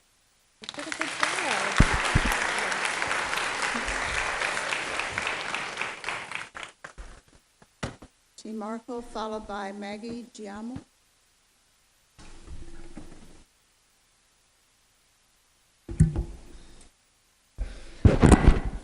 Hello, and thank you so much for allowing us to speak and support our incredible collided nurses today. I'm T. Marco, the parent liaison for Bennett Park Montessori Center, Buffalo Public School, number 32. We have a program for 3 years, all the way up to 8th grade. I'm also the parent of a 5- and 7-year-old who also attend there. I'm speaking out for the parents of Bennett Park Montessori community and all the parents of children with special needs or just basic daily health needs. Our school has the only 3-year-old program in the district, and these young ones need extra special care on a daily basis. Our nurse, Pat, right over there, has been with Buffalo Public Schools 13 years and 7 years with Bennett Park Montessori Center. She knows every child in our school. She cares for them like they're her own kids. She also has great relationships with the parents, and everyone feels very comfortable and safe when she's there. She's a pleasure to have in the building, and that's really what it's all about, keeping the kids healthy and most importantly, safe. Prevention is everything. Let's not wait for there to be a tragedy because of this unfortunate situation. Nurse Pat not only supports our students, but also our staff's health needs as well. She educates our staff and students on many health issues. She is an invaluable asset to our school and has many years of experience, knowledge, and wisdom to help us keep our kids safe and healthy. When I do my taxes, they are completely done electronically with no hard copy required, and that is the federal government. If our government can accept an electronic copy, so can you. Please focus on the needs of the children and not just on the bottom line. Quality matters, not quantity. Thank you so much for this opportunity to speak for the Kaleida nurses. We really do appreciate it.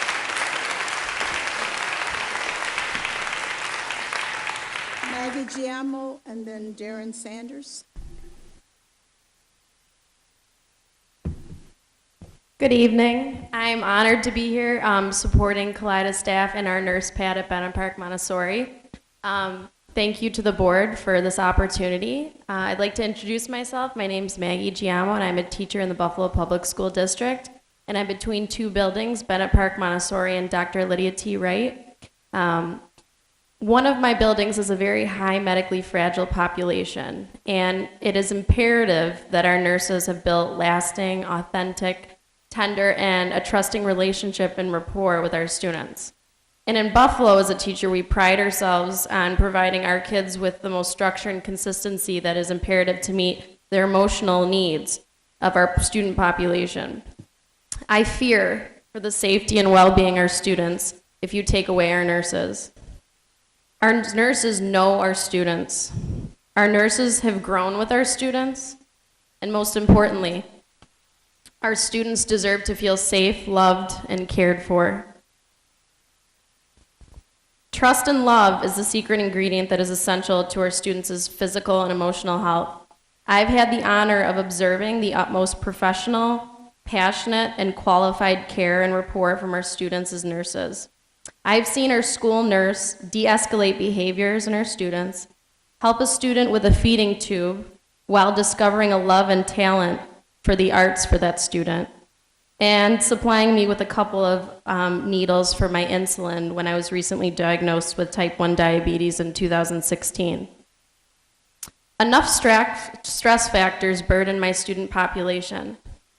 Please keep their safe and steady nurse in their life. We have a due diligence to serve the whole child, and our nurses are a piece that is needed to keep that child whole. Thank you. Is Darren Sanders here? Darren Sanders, Nicole Porter. Nicole Porter. And Sherry Burns. Are you Miss Porter? Okay. Ms. Burns, Ms. Porter first, and then you. Oh, I'm so sorry.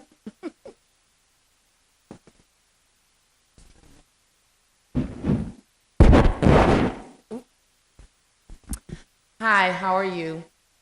I'm a bit nervous, but I am a parent of a disabled child who has come a long way. I know at least 80% of the nurses here, Dr. Turkovich, very well due to my experience with my child. I am a fighter for my daughter a lot. She's currently on a G-tube.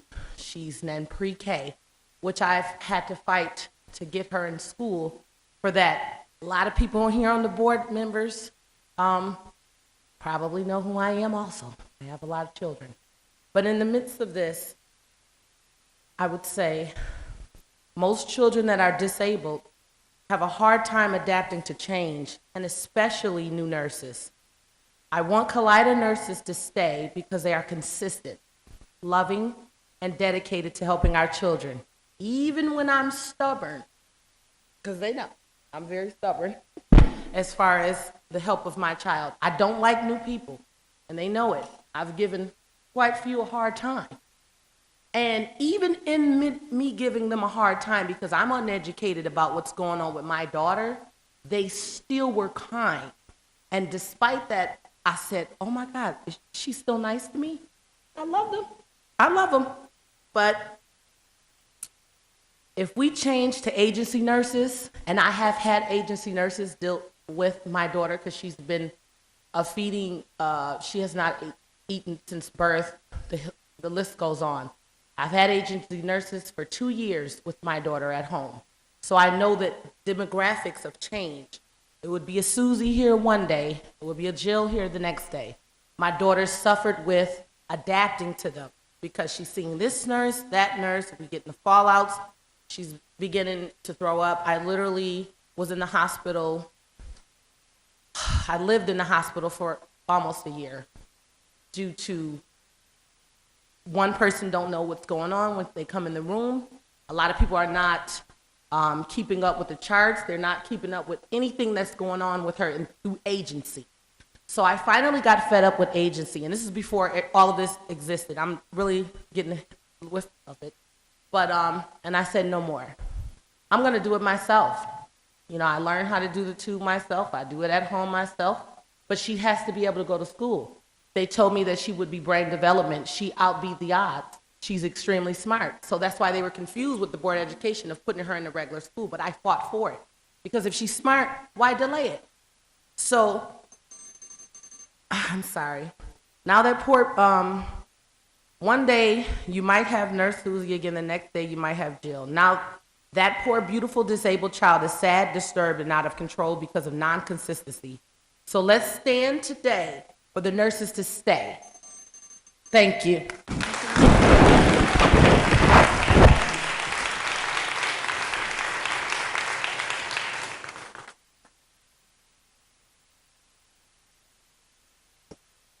I think the mom who was here left her phone in keys, so here, if she comes back, they're right here.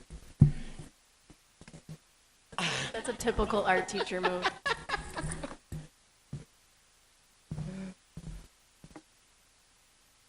My name is Sherry Burns. I am listed with Citizen Action tonight, but I'm bringing all the hats tonight. I'm a parent, I'm a recovering board member.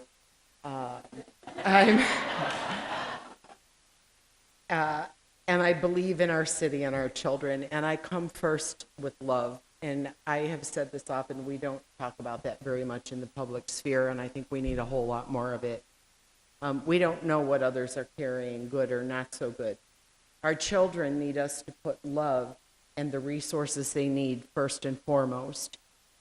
Tonight, I'm here for the love of our students and putting my faith in you. We parents and community fought long and hard for years to put quality nursing in all schools for all students. Mom Sherry is saying, Kaleida has provided that care for going on 2 decades now, with continuity of care and, yes, with love for their profession, for our city, and the children they serve. Let us not go backwards on this. Competent, compassionate, local nurses are often the first to see children in distress, the first to be able to reach families and link them to needed supports, physical and mental health, social services, and many other needs or challenges. They are an essential piece of the team that is the foundation our children need to be able to succeed academically and in life. Please do what you can to keep our local Kaleida pediatric nurses in place and their care consistent in our schools. On another continuing note, suspension, reduction, and restorative justice practices implementation with fidelity need our continuing attention and commitment. 3 years projected for training may not seem like a lot when we think in systems, but when we think in terms of students' lives, it is too long, too little, and for many, too late. We must do better, more, with accountability, sooner, even if with less. 5 years, which is what we were told, to expect to see results measurable is too long. The school to prison pipeline is not waiting for our kids. We call on the city to step up. This is an urgent need. It is equally as imperative as funding for arts, music, and libraries. We must find the wherewithal and love our children deserve.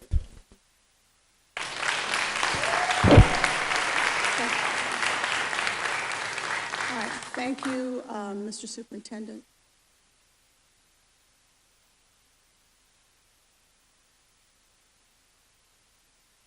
Colleagues, thank you for all of the comments that we heard tonight. I'm not going to go through as I usually do, address each board or each speaker. So I thank you for your passionate remarks tonight. I really do, and I certainly can understand the viewpoints that are shared. But there were some comments, about the only qualified pediatric care nurses simply cannot be replaced. The relationships with the children, the safety and health of the children. Board members, superintendent, do the right thing,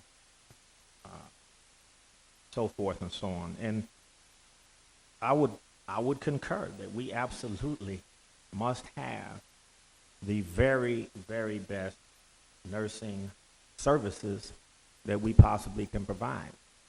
There should be no drop-off in services that we have been fortunate to have in our children and families. Particularly appreciated the parent comment. But I wouldn't bring a recommendation to the board if I felt that there would be a drop-off in services, in quality, in transparency, and in the opportunity to maybe go to another level, maybe even improve upon current practice. It is possible. It's possible in anything that we do. And we've studied this, we've looked at this carefully, and this is an extraordinarily seasoned and experienced organization. Highly, highly recommended, with local and regional experience and footprint. Over 300 districts with experience in, and each one have been glowing in their remarks. All I ever wanted was for us to be competitive in everything that we do. In everything that we do. From transportation of our students to school, to the Blue Cross Blue Shield services for paying the bill, to food services, to teachers. Teachers, it's not an automatic that all teachers will continue and employ. We look for the best. We look for irreplaceable and can grow those. I want to grow that. This company will provide an opportunity for the irreplaceables among you to come on board and continue in your role. Absolutely. But we said that we would look at the eligible bidders and see what they had to offer and do our due diligence with them. And if we couldn't match or exceed current services, then we would come back to those who were not eligible at the outset. We said that. It's right there in the RFP. This has never been about money only.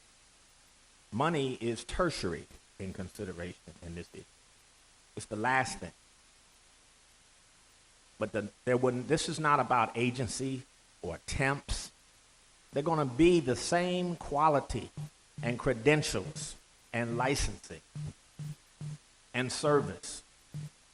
The same. The only thing it will take, just like with a new teacher, just like with a new superintendent or a new school board member, it will take a minute to ramp up, get to speed, find your sea legs, and develop relationship and trust with one another.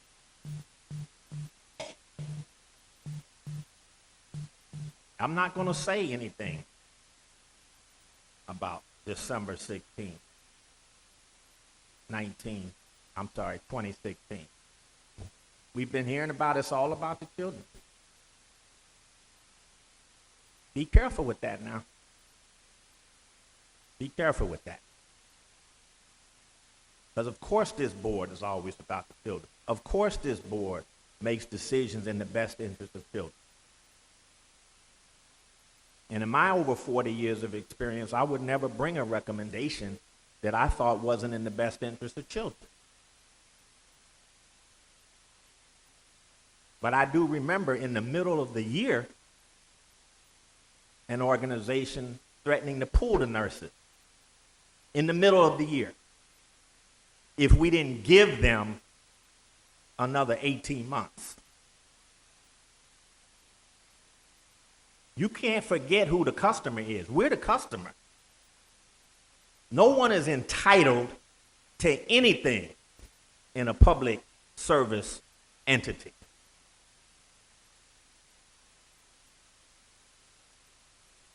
And that's how some of this letter writing and all of this behavior that I've seen and using the children to sign off, that's outrageous to me. That's unethical. It's unethical. It's unethical.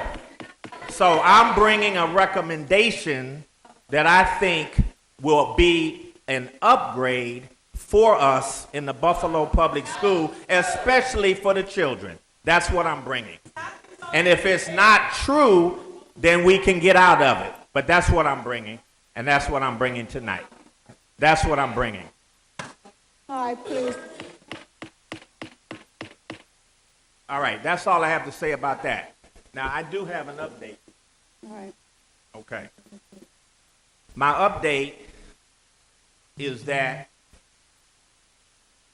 the Parent Congress has asked to speak and make some comments about some things that have been happening with the parent group. Is the Parent Congress here? Are all of your members here? Okay, who's going to speak for the Parent Congress?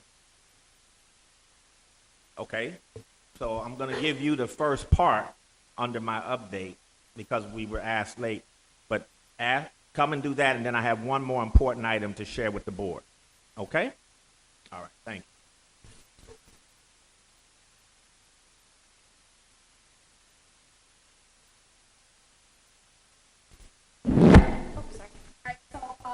Then I guess I'll take Sam's and my part and Larry's part too, since he's not here.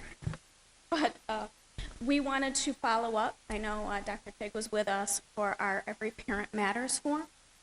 And so we wanted to kind of speak with that because we heard a lot from that. And we came together as a Parent Congress, kind of went over what we heard, and we had an update that we wanted to share.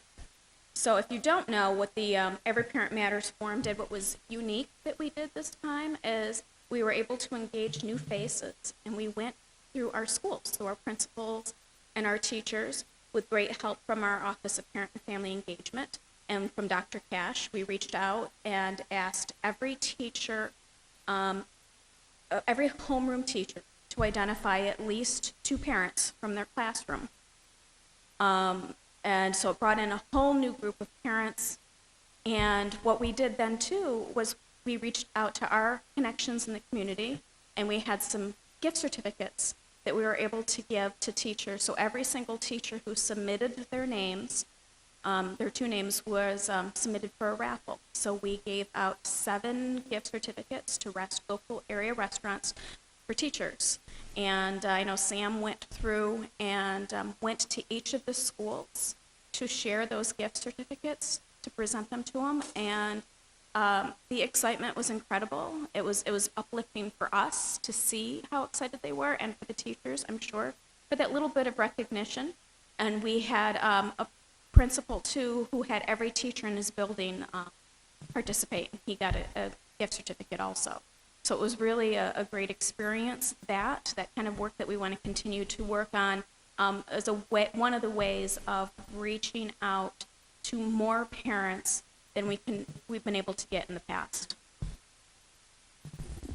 Related to this theme of outreach, one of the most common comments that we got from parents was that they are frustrated by communication, mostly because there's multiple platforms, there's different ways to access, and it shifts from classroom to classroom.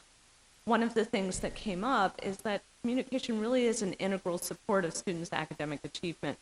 And so parents really want a consistent means by which to communicate with teachers and staff in buildings in order to remove a barrier to access, and also to ensure that there's stronger bonds between home-school communication. And so as a part of it, Parent Congress would like you to investigate on how to maybe make that more consistent and more accessible for more parents. And I'm sorry if I could take a step back too for anyone that's here who doesn't know us. I'm Wendy Mistretta. I'm with the District Parent Coordinating Council. And this is Ann Rivera. She's with Cpac. We also have BPTO. So those are the three current parent groups that are part of Parent Congress. And we're, with the new policy that we have last year, we're working and hoping to get some more parent groups that'll join us. In addition to the always challenging communications issue, one of the things that we hear most frequently from parents is that it's a challenge. They want to help their kids with their academics, but that it's not easy to know. Things have changed a lot since we were in school. Our kids are in a lot of different buildings. So most of our parents really want to do that and are struggling to figure out how. So one of the things that we know the district is coming out with now are the grade level expectations. And we're really excited about those so that every child and every class, every grade level can have something that goes home to the parents so the parents know what they're expected to learn that year. So we're looking forward to continuing to support that, linking it with our parent centers and offerings. And one of the ways that we can do that too is we support moving, especially for our younger grades, to the standards-based report cards. And so I'm going to share, Larry specifically wanted me to mention that because he talked about it with his small group at the forum, and they were very supportive. He's also worked on that at his school at 81, and he said it was very well received there with parents and teachers, and it's been very helpful in his home. So we'd like to see that move forward. We'd like to see parents involved in that process. We really feel like that would be a great help to our families as they try to help their kids do better in school. What's a part of all that, of course, is we're trying to help our children succeed and graduate, is, of course, a really healthy, strong, extended learning time program. So we know that we've been working that for a few years. We have the after-school programs and continuing to work and expand and support those. But we're concerned now about the summer camps this summer. So a few years ago, there was a memorandum of understanding with Say Yes that Buffalo Public Schools would support summer camps with $500,000. This year, they received $250,000 is our understanding, and I believe you're considering the budget. So we're asking you to really seriously consider that, because honestly, what that does, I know Say Yes is working to get additional funding, but if it doesn't, it almost halved the number of students who can participate in summer programs. And we know, many of us, if you know any of the research about the effects of summer learning loss and how difficult that is to get back. And what it means in September is that teachers are redoing part of the year before. And if we have a really good, healthy summer program, then the kids can start right in the new school year with that current academic year. On a personal level, what I saw that really struck me was last year, I think was the first time my kids were entering high school, and I visited a couple high schools in the summer, and I saw the number of students in the high school summer programs. And it was astounding to me how many kids we have. And I really believe that there's no way that we can get the graduation numbers up without decreasing the number of kids who need summer school and high school, and the best way to do that is to improve and really work on extended learning time, especially summer camps for the younger. So we're asking you to please fully fund to that memorandum of understanding, and we will give you all the support you possibly need to bring in additional funds so that we can even increase the size. Last but not least, what we're talking about for next year is, if anyone went to the summit a couple weeks ago, it was great. It was a wonderful thing at West Hurdle Academy. It was very celebratory. There was a ton of information. And I think what we heard a lot of is there was too much information, and it was a long day. So what we are looking to be proposing is, and I know we've been talking for a while about an orientation, is in effect separating what we do at the summit and really doing it in 3 smaller chunks. So, for example, then in August we would have an orientation that focuses on grade level expectations. So our parents enter the school year with their kids knowing what their kids have to know that year. Then a mid-year check-in with our families where we're listening to them and finding out what it is they still need to know, maybe providing some of the wellness there too, some of the self-care, because that's a stressful time of year, and helping our kids, and ending the year with the summit to celebrate all of our accomplishments for the year. Are the grade level expectations helpful? Very much so. So thank you. Do you represent the Joint Parent Congress? Okay, thank you, Parent Congress. We appreciate you. Thank you. Colleagues, also have an update from the NYSED, the New York State Education Department. They have been here on a 3-day visit, and I'm just going to give you the highlights, and then I'll send you a written report out tomorrow. In the debrief today at noon, it was extraordinary to hear them, because we thought that they were having a typical NYSED visit and, came here to sort of catch us in some things. But they were actually, for 7 of our elementary receivership schools and 2 of our high schools, they were effusive in their praise, Daniel, about what we're working on, the year of instruction, focus on the ELA and the math with the questions, the 4 questions in each of those content areas, the inspecting what we expect in that area. They could see that. They thought the teams were well prepared with their data, along with their coaches. And they were particularly impressed with the Z-Space technology, the laptop one-to-one device technology that they saw in classrooms. They said they had not seen anything like that in their state visit. And then in the after-school ELT work and the Saturday school academy work in particularly, they said was probably leading in the state in that. They'll give us a written report, and then we'll share that with you. But I just wanted to share that, and want to commend all of the school staff, the associates, the principals for having what appears to be a successful visit. What we don't want to do is have any more of our receivership schools become, taken over by the state. And then the last update under here, I just simply want to commend Board Member Quinn and other board members that were at this. Really, he was so shocked that I commended him. But anyway, the Board Member Quinn helped organize a meeting over at Bennett High School today on P-TECH grant technology, and Executive Vice President Cotman and Board President Nevergold were also in attendance, along with a number of staff. And they brought one of their star principals. P-TECH is a growing kind of a school, out-of-the-box thinking model for grades 9 through 14, and it really has a lot of promise for our young people. And so we're interested in bringing a P-TECH high school here to Buffalo. It will require some careful thinking, strategic thinking, and some MOUs, no doubt. But we're very excited with the meeting that we had today, and we think it's going to be not only off to a great start, but it's going to happen. It's going to happen here in Buffalo. So thank you, Board Member Quinn, on that initiative. And President Nevergold, that will do it at this time for the superintendent's update. Thank you. Okay, thank you. All right, board members, may I have a motion, please, to accept the minutes of April 18th, 2018? Moved by Dr. Briori and seconded by Dr. Harris-Tig. All in favor? Aye. Thank you. Committee reports. I'm going to start with our student representative because she has to go home and study. So, for my committee report, student council met with each other to discuss the YRBS Youth Risk Behavioral Survey that came out, and we started to interpret the results of the survey. First, before we took the ideas of the YRBS survey, a group of students, including me, a handful of 5, met with researchers and experts in their fields to help us interpret and really discuss the results.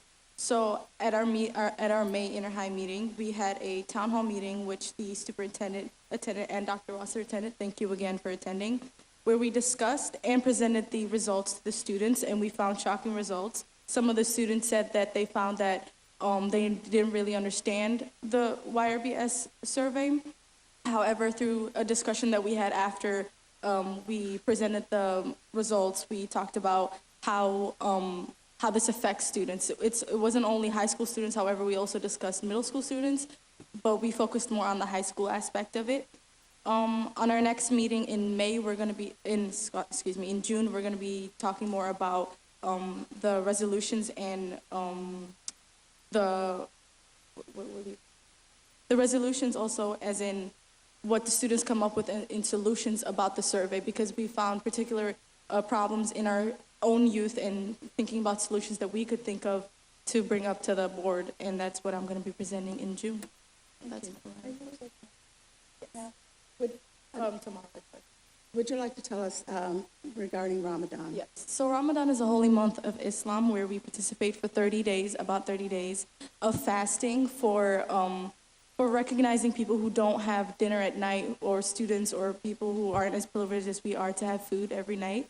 So I'm also going to be participating in Ramadan, which starts tomorrow, and I'm really excited, including a lot of students. Even students not from our religion sometimes participate in a day or two. I know some of my peers who aren't Muslim who are trying to, support me with it and maybe do a half a day or something like that, just to support students and other students of our community. And yeah, so I'm really excited about Ramadan starting. Thank you. Thank you so much. Right. We'll start with Ms. Wood. Any committee reports? Okay, my report is that I attended the WNED Educational Diversity Forum. That was since our last meeting, April 26th, and the Education Forum documented the need for diversity in our staff. The children learn better from a diverse staff, and there's a strong support for getting diversity in our staff. Then we had the Parent and Family Engagement Conference on Saturday, May 5th, from 8:30 to 3:30. Myself and Aaron Cotman were there for the entire time. We gave great awards out to recognize our parents and our student achievers, and my school, Bennett Montessori, was recognized. Then May 9th, I chaired the Finance and Ops Committee, and we went over the budget, and we had a long discussion on a lot of issues. Then May 15th, Open Buffalo had a breakfast talking about trying to achieve a lot of things working with our schools. And yesterday, I attended the City of Buffalo's budget hearing and requested that they give more monies to our schools because they definitely need an increase. I asked them for $500,000. And I spoke to 3 of the council members who are indicated they're trying to find it. That's my report. Let's hope so. Dr. Flanagan-Priori. I have nothing to report. Dr. Harris-Teague.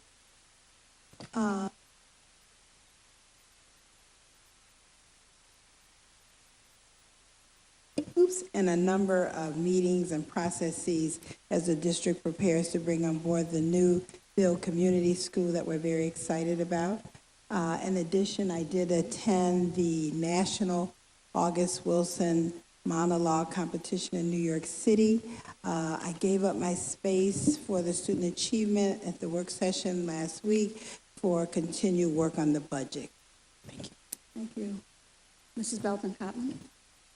The Executive Affairs Committee relinquished this time to Finance and Ops so that we could do the budget. Extensive time was put into the budget. However, we did review our calendar and our schedule for next year, which is being voted on today. As far as the activities I've been involved in, on the 26th of April, I attended a lecture by Dr. Thatcher, who is former Surgeon General, in regards to inequities in education. On the 26th, the same day, I participated in a community forum sponsored by several community groups in regards to restorative justice. On the 26th that evening, I also attended the Bennett High School Sports Banquet and was keynote speaker. On the 27th, I met with the superintendent along with the Bennett redesign team. in regards to the progress and the activities of what's going on at our new innovative campus at Bennett High School. Let's see. That evening, I also attended our art celebration, which was at the Robert Jackson U.S. Courthouse. Beautiful artwork that our Buffalo Public School children had participated in. That was an evening event. On May the 5th, a memorial, I represented my district in tribute for a substitute teacher who worked with our district for almost 30 years, who is no longer with us, Kenny Dallel Lofton. On May the 8th, I visited School 54 and had a nice time with the principal. I had an opportunity to talk about the things that are progressively going on in our schools. Also, I brought some concerns to the superintendent that we want to make sure that 54 remains whole in contact while the other schools in North Buffalo, the other school in North Buffalo is opening up. On May the 10th, I attended School 42. Enjoyed having a conversation with the staff who was meeting, as well as the principal and his visions and things that he would like to see moving forward, many of which I will be sharing with the superintendent at another time. Also on the 10th, I attended and supported board member Paulette Woods, who was honored and received a citation from the Erie County Legislature for 37 years of service. I was proud to represent and support her with that. She thought she was retiring, but she joined the school board. Now she knows that no such thing happens. On May the 16th, today, I attended, and thank you, Mr. Quinn, for providing and organizing the meeting that we had with IBM and P-TECH, the School of Brooklyn. It was a very fantastic presentation, and I'm very excited to see it move forward.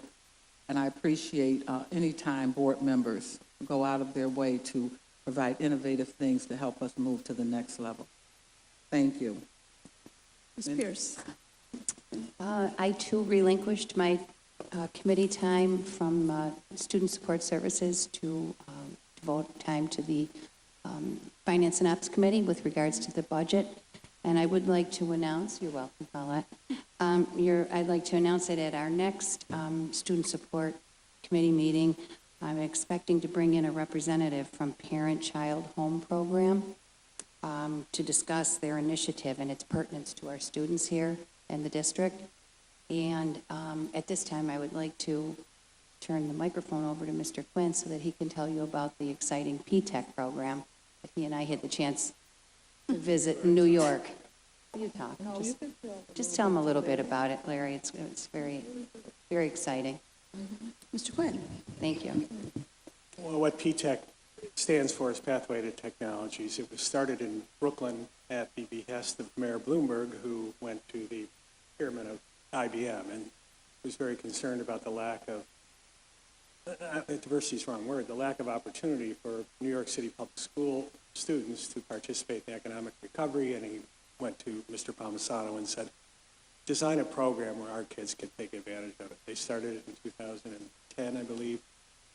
And the concept is simple. It's instead of nebulous goals and objectives, the industry becomes a direct partner with the school, helps set the school day, the curriculum, and what IBM does is several things. They provide mentors, they provide school leadership, they have a liaison, but they also provide first in line to be hired. So if a student goes through this program and achieves the associate's degree in the course curriculum that they set forth, the student is basically guaranteed a job at IBM. And Mr. Littau pointed out today, and it was a very shocking statistic, that there's about 10 million jobs available in the United States today. 98% of those require at least an associate's or a college degree. The number of jobs available for somebody with just a high school education are dropping every single year. So what IBM did was they went to their human resource department and said, listen, can you review all the job titles, all the requirements, and readjust those that we can live with at an associate's level? So they actually reclassified a whole bunch and changed from a bachelor's degree to an associate's degree. And so now they've replicated this model all over the country and all over the world. The key is finding that private sector group that will commit to the mentorship, the job preparation, the curriculum development. I think we've got several companies here. We met with them prior to the meeting this morning who have shown a great interest. So there's a real opportunity here, and I appreciated Sharon and Barbara coming and Kreiner, and I think we all got a lot out of it. The leader from the school, he makes a big difference. Rasheed Davis was a really impressive person, and I think our goal will not only be to design a program, but really to identify a school leader, because this is really, we got to do it right. So appreciate everybody's help on it. Thank you. Thank you. Ms. J?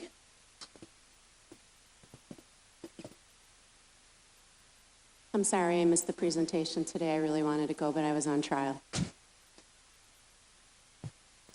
I also attended the Parent Engagement Summit at West Hartwell Academy. I was there in the morning. I didn't get a chance to see the other board members because I had to leave to pick my daughter up from college, but I was there in the morning. So I'm very excited and very honored because I am going to be the keynote speaker tomorrow night at the Erie Niagara School Superintendents Association Scholastic Achievement Dinner. So there's that. Ms. McCosey. So I also attended the Parents Summit, was there pretty much the whole day, and ended up having to take my son around 2:30, 3 o'clock, so I couldn't present awards, but it was really a great experience. I've been in contact over email and over the phone with all of my principals to set up meetings for end of year kind of check-ins to see what it is that folks need, want, whether, expectations were reached, and have been in contact with them throughout the year. And feel like if I had enough time during the day, a full-time job as well, I would dedicate so much more time to this. We really are at a standstill as board members, and I need to make that clear. Like, I want to dedicate my whole life to this. I still have a child in the schools, and it's really incredible just to keep up with him. So our reports mean something. I hope everybody pays attention when we say we took the time out of our days, our work days, our nights to be able to do this. I visited with School 19, which is a Native American program, magnet school, around their Title VI funding, around Native American services, and I'm in conversations with staff around that now.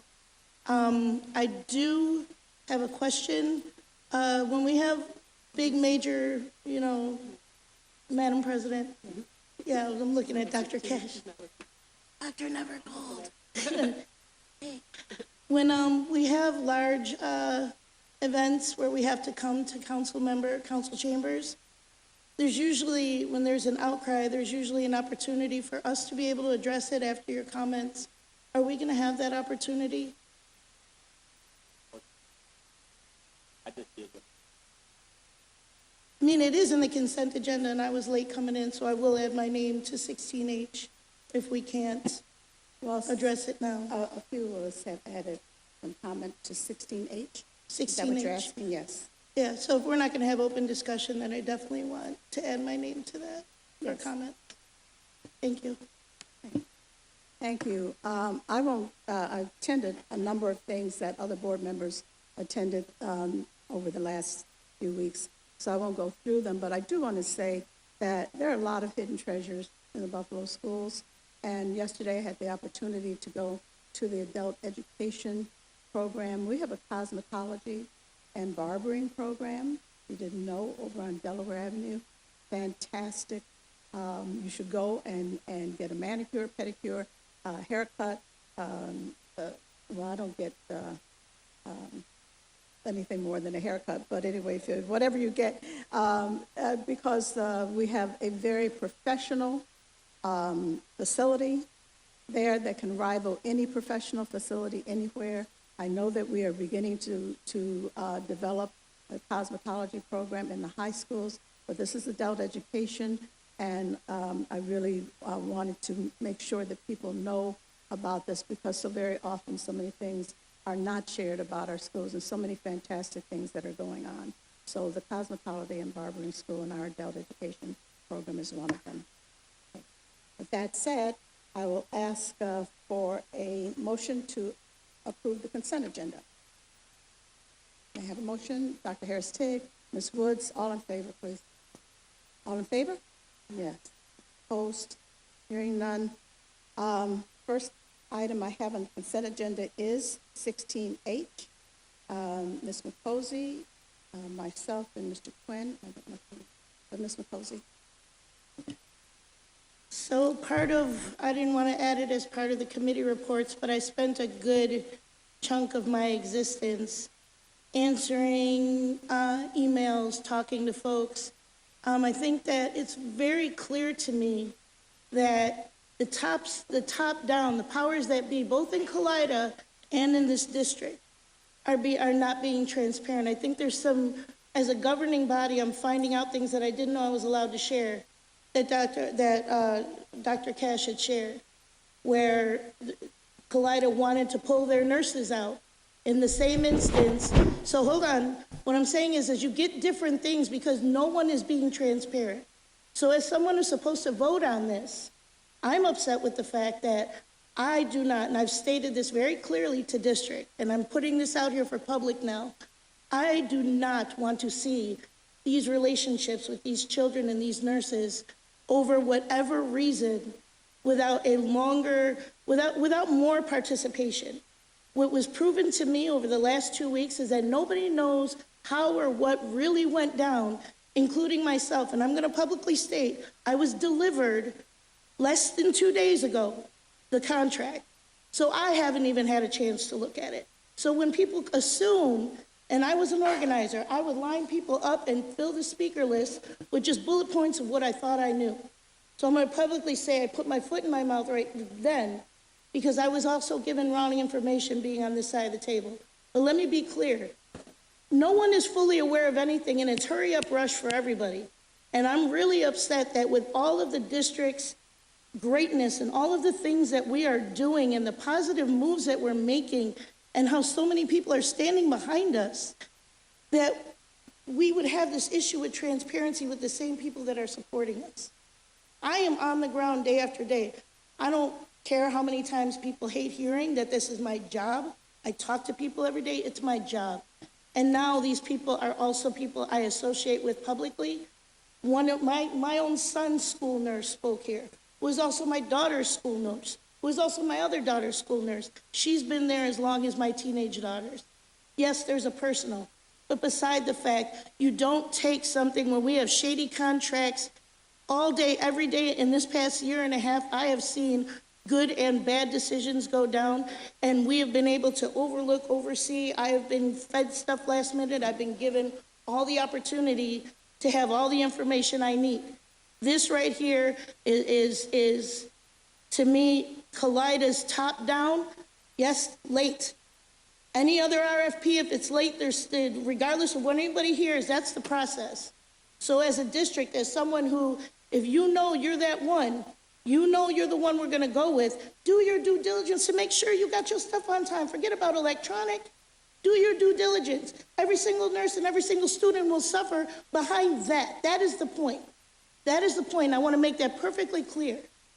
Regardless of my personal relationship, Kaleida's top people are putting everybody at risk. We as the decision-making body are now stuck in the middle, being blamed for something that we just got ourselves. Why? Because district knows this is a tough situation for us. And I don't want to hear that people lose their jobs and changes all the time, blah, blah, blah. Hundreds of relationships, hundreds of students, hundreds of lives are going to be changed, and we're going to do it in one fell swoop, and I'm not down with that. So I just want to say I will abstain my vote because I believe Kaleida messed up. I truly do. But I'm not voting for this. I'm saying this right now because I believe that we should have been a little more transparent. We should rethink this and bring the community into this because this is no joke. It doesn't matter what the nurses look like. It doesn't matter, because that gets around that fast. It's not about diversity. If we bring in people from Utah or wherever, it ain't going to be much different. It ain't going to look much different. So I'm just saying we need to be more transparent. We need to understand that we are going to really mess with many lives, and if we're really down for trauma-informed care and the whole child and the whole nine, we should pay attention to that. Sometimes the policies need to be changed. Thank you. Right, but Ms. Nicosi, and I hear you, and I appreciate your comment. But I was trying to get a hold of you to try to answer the questions. The issue is, do we have any questions? I'm always about transparency. That was today. No, but That was today. It's been out since Monday, and it's the nature of this work. It's Wednesday. All of the people are here. This is the company right here. So if you have any questions, now's the time to ask. Right, but you gave us from Monday to today. I have been inundated. We have been inundated for a couple of weeks now. Okay, so what's your solution? No, there is no. I'm not saying there's a solution. We're out of time. What I'm saying is, you have the power, and so do the powers that be at Kaleida, to figure out what out of time looks like. To make this a little more transparent for people. The only thing people are screaming about is that there was some shady looking business. They're saying that we knew all the answers and they're coming at us. No. That's not something you just sweep under the rug. There's no shady business going on with us. But I'm putting out there that that's what they're saying. They're putting out there that's what they're saying. I'm saying the policy can change. We're changing things left and right. You're making new moves left and right. I applaud 99% of what you do, and you know I do. But when we have something this huge, where so many lives are affected, and it will be in one... I mean, I don't understand why you're even looking at me like that. Lives are going to be affected. You think I'm going to affect lives? Right. You don't think that changing nurses is going to affect somebody's life? Not if there's quality and have I mean, the credentials. it was compared to... These nurses, nurses that I'm going to bring, they're doing this work every day. I've made my point, and I understand people do the work every day, but they don't have the relationships. What's that transition going to look like? How are you going to exchange Let us answer that. How are you going to exchange that? You don't think human error is a problem? I mean, I myself have a son who goes to Waterfront, who has been in the nurses' up. She called me last week, kid fell down. This is the relationship that we have. And just as the doctor said, if I didn't have that call, I don't know if another nurse will call if my kid fell. Maybe they just put an ice pack on him and send him on his way. I don't know that, but I know Ms. Mancuso will take care of my son. So we don't have to follow the rules? I'm not saying that, but I'm confident and I trust in this. So you wanted me, I'm bringing my personal because you're arguing my legal. I only have so much to go on, and you didn't give me enough, and Kaleida's didn't give me enough, and all of us in the middle are stuck with the decision. Ms. Nicosi, are there questions you'd like to ask? Are there questions?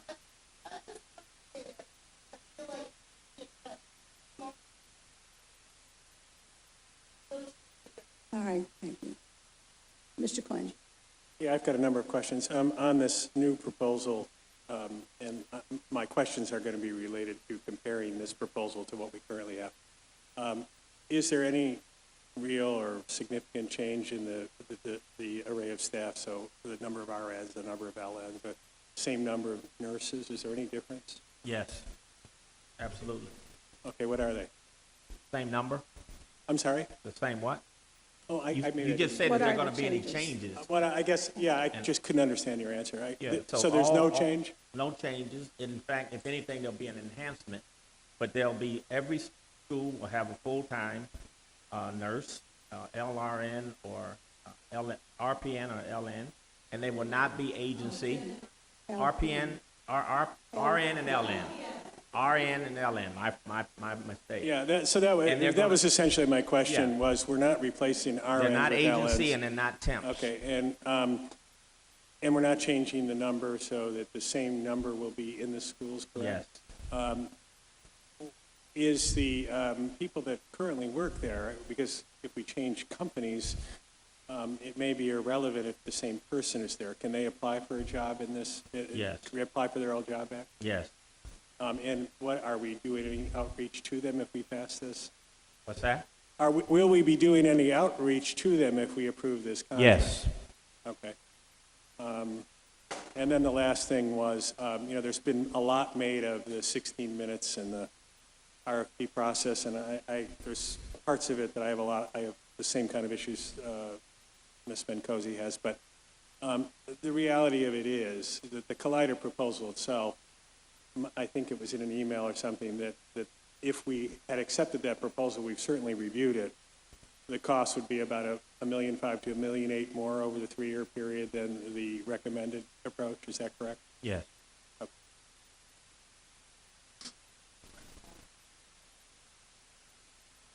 Okay.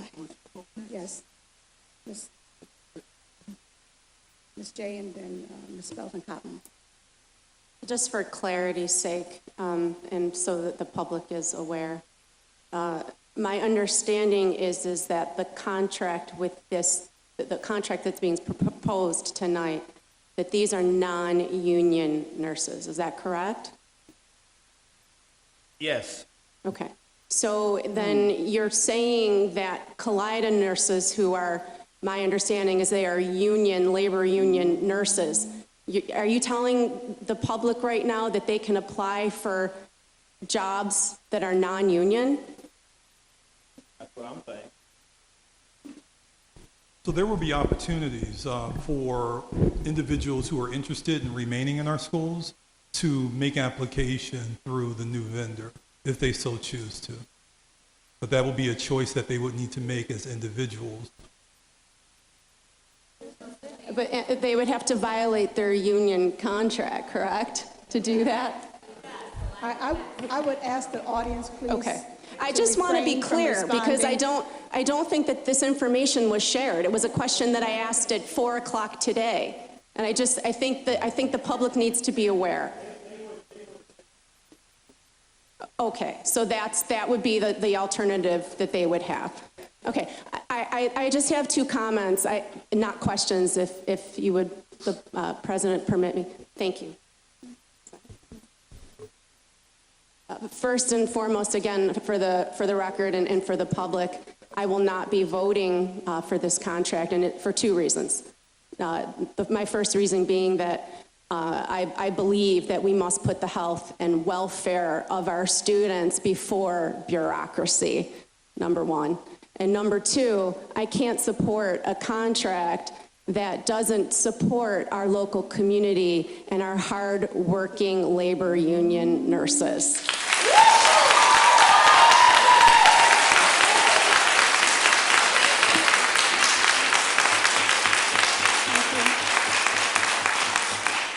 Okay, Ms. Belton Cotton.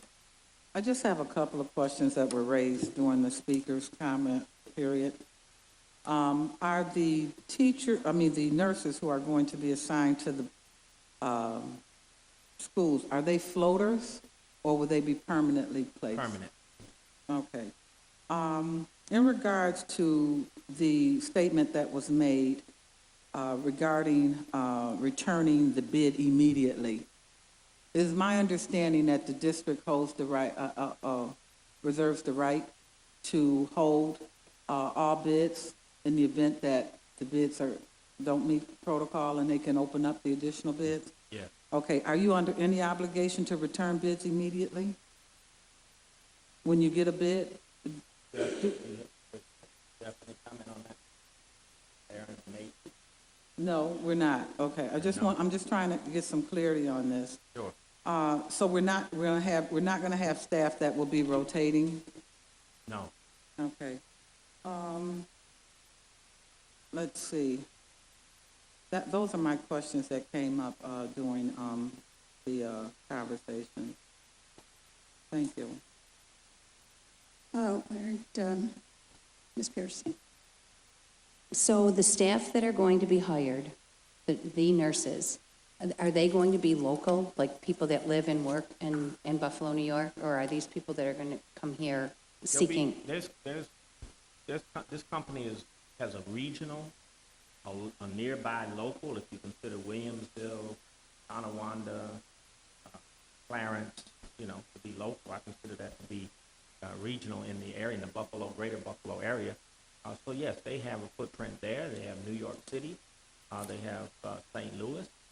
They will be living regionally. They have a large pipeline of professional nurses within a 60-mile radius. Okay, so they're all trained, certified, New York State board Yes. approved, licensed, I should say. What is the reason that they are less? their costs? Why is their contract less than the current contract is? Does anybody know what they're doing differently? Are they paying their employees less, or is it starting wage going to be substandard? Wages are competitive, very competitive. There are other. They don't get benefits? Do they get retirement? They will have benefits provided through their company. So there will be benefits to those employees, which will be provided through their company. And each nurse that's assigned will be like the current system that we have in place. You are the school nurse, you report to Discovery or Lorraine or whatever school, and you become that school nurse. Yeah. How is it going to transition with the new nurses coming on board? You know, do we have an agreement with Kaleida in advance that they would provide training to these new nurses, or is this going to be a Cold War? This is a very prep organization. They can speak to it, but we can advise not to help here on the executive team. They'll get to work right away on that transition. Why this is an important. I mean, I take this very seriously, Dr. Cash, because as a parent of two type 1 juvenile diabetic children, my heart went out to that little girl today who knows how desperate you can be when you have a low blood sugar. So I just, you know, I'm passionate that the care will be there and the quality of care will be there, and that children who need them. Yes, I feel that. So. Exactly. And I put my trust in the rubric and the judgment tool that the staff used to analyze this particular company that came in. I mean, were they heads and tails above everybody else? On these issues, yes. They were? Yes, when you actually interview, meet with them, do the background check, get the references, look at the footprint, look at the performance record, yes. So, I mean, bar none. That was they're outstanding. Then I take it. Of the 10 that we reviewed, yeah. They're outstanding. Dr. Harris, taking then Mr. Thank you. Thank you. Dr. Cash, if I may, could they speak to, and I'm not asking for a blueprint at this point or anything like that, but how they might, how do they see the relationship building part? Because I'm not concerned about the nursing service. They're licensed nursing. Nursing is nursing. It's not going to, you know, that's going to be fine.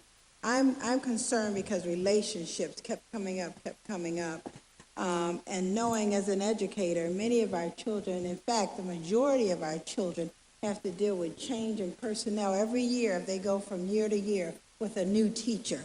Our children are resilient. They're wonderful human beings that God made, and they are resilient.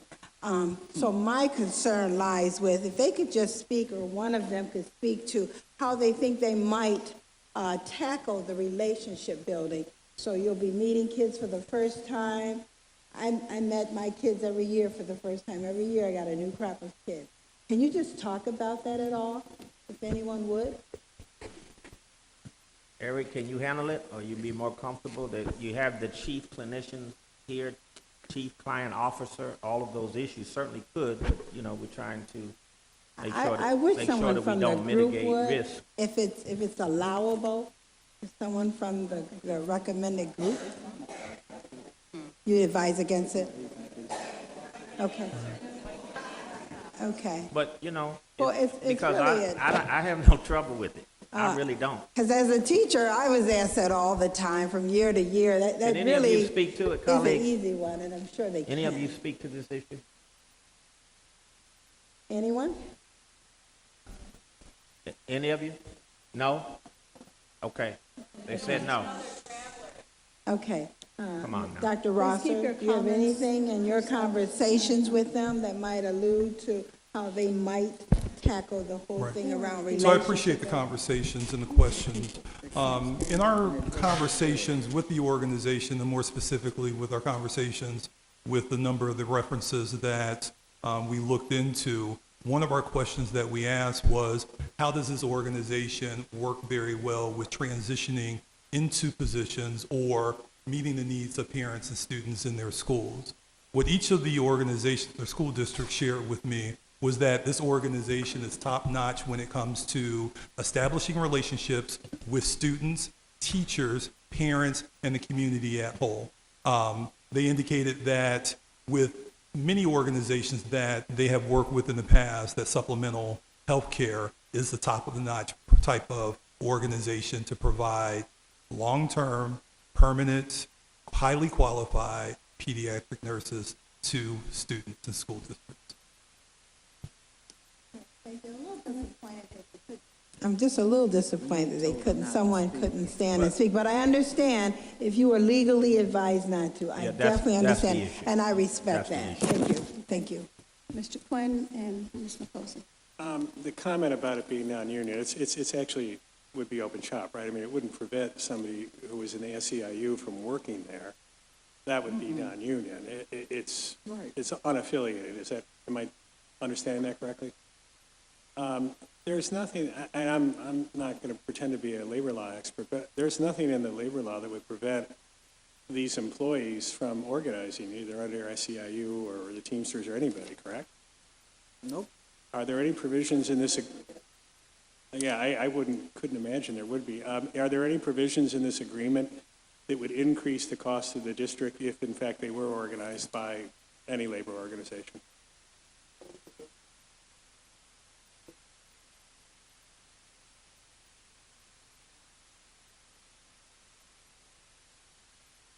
My hearing isn't that great, but yeah. Do you use the microphone? Yeah, my basic question is that if we proceed with this group and they hire people, and 2, 3, 4 months into it, they choose to organize with any particular union. It might be SEIU, it might be the Teamsters, it could be anybody. Is there a provision in our agreement that if, as a result of that, our costs would go up? Well, the rate will be fixed. Right. So they would not go. Right. Right. Okay. Ms. McCosey? I think I just want to reiterate something because I really feel like I can bring this to and help me with this. I'm looking at this like someone else is picking my family doctor. I didn't get a chance to shop around. I didn't get a chance to look as a parent. I wasn't involved in the process as a board member. I really wasn't involved in the process. So I would not put my trust in someone else figuring out my pediatrician on the side. You know what I mean? And my son's nurse sees my son almost as much as his pediatrician. So you're almost asking me without the input, and that's the problem. It's not the quality of the nurses that are coming in. It's not, I mean, it's cut and dry. Like I said, Collider was late. That's no, right? We're trying to do what's right by everybody else's standards. We don't allow late RFPs. That's why I'm not voting no, I'm abstaining because I see that. But you're also asking with people who are being very clear that there was no transparency, even though you may think so. To me, I almost feel like you're choosing my son's doctor without me asking. You're choosing my family physician without me asking. It's the same thing. I'm going to shop around until I'm happy. I don't feel like we were given that opportunity to hear, to understand, to know who these folks are. And that's what the community, a lot of the outcry I've been hearing is. So I feel like that to me is a comparison. I wish somebody would tell me I was wrong in it because it's my personal comparison. Go for it. But that's what I'm seeing. Well, I don't agree with the analogy, but I respect your view on it. All right, well, I have a question. No one else? I have a question and a comment. My question is, what's the time frame for ramping up with a new provider in all of the schools and all in order to get ready for September?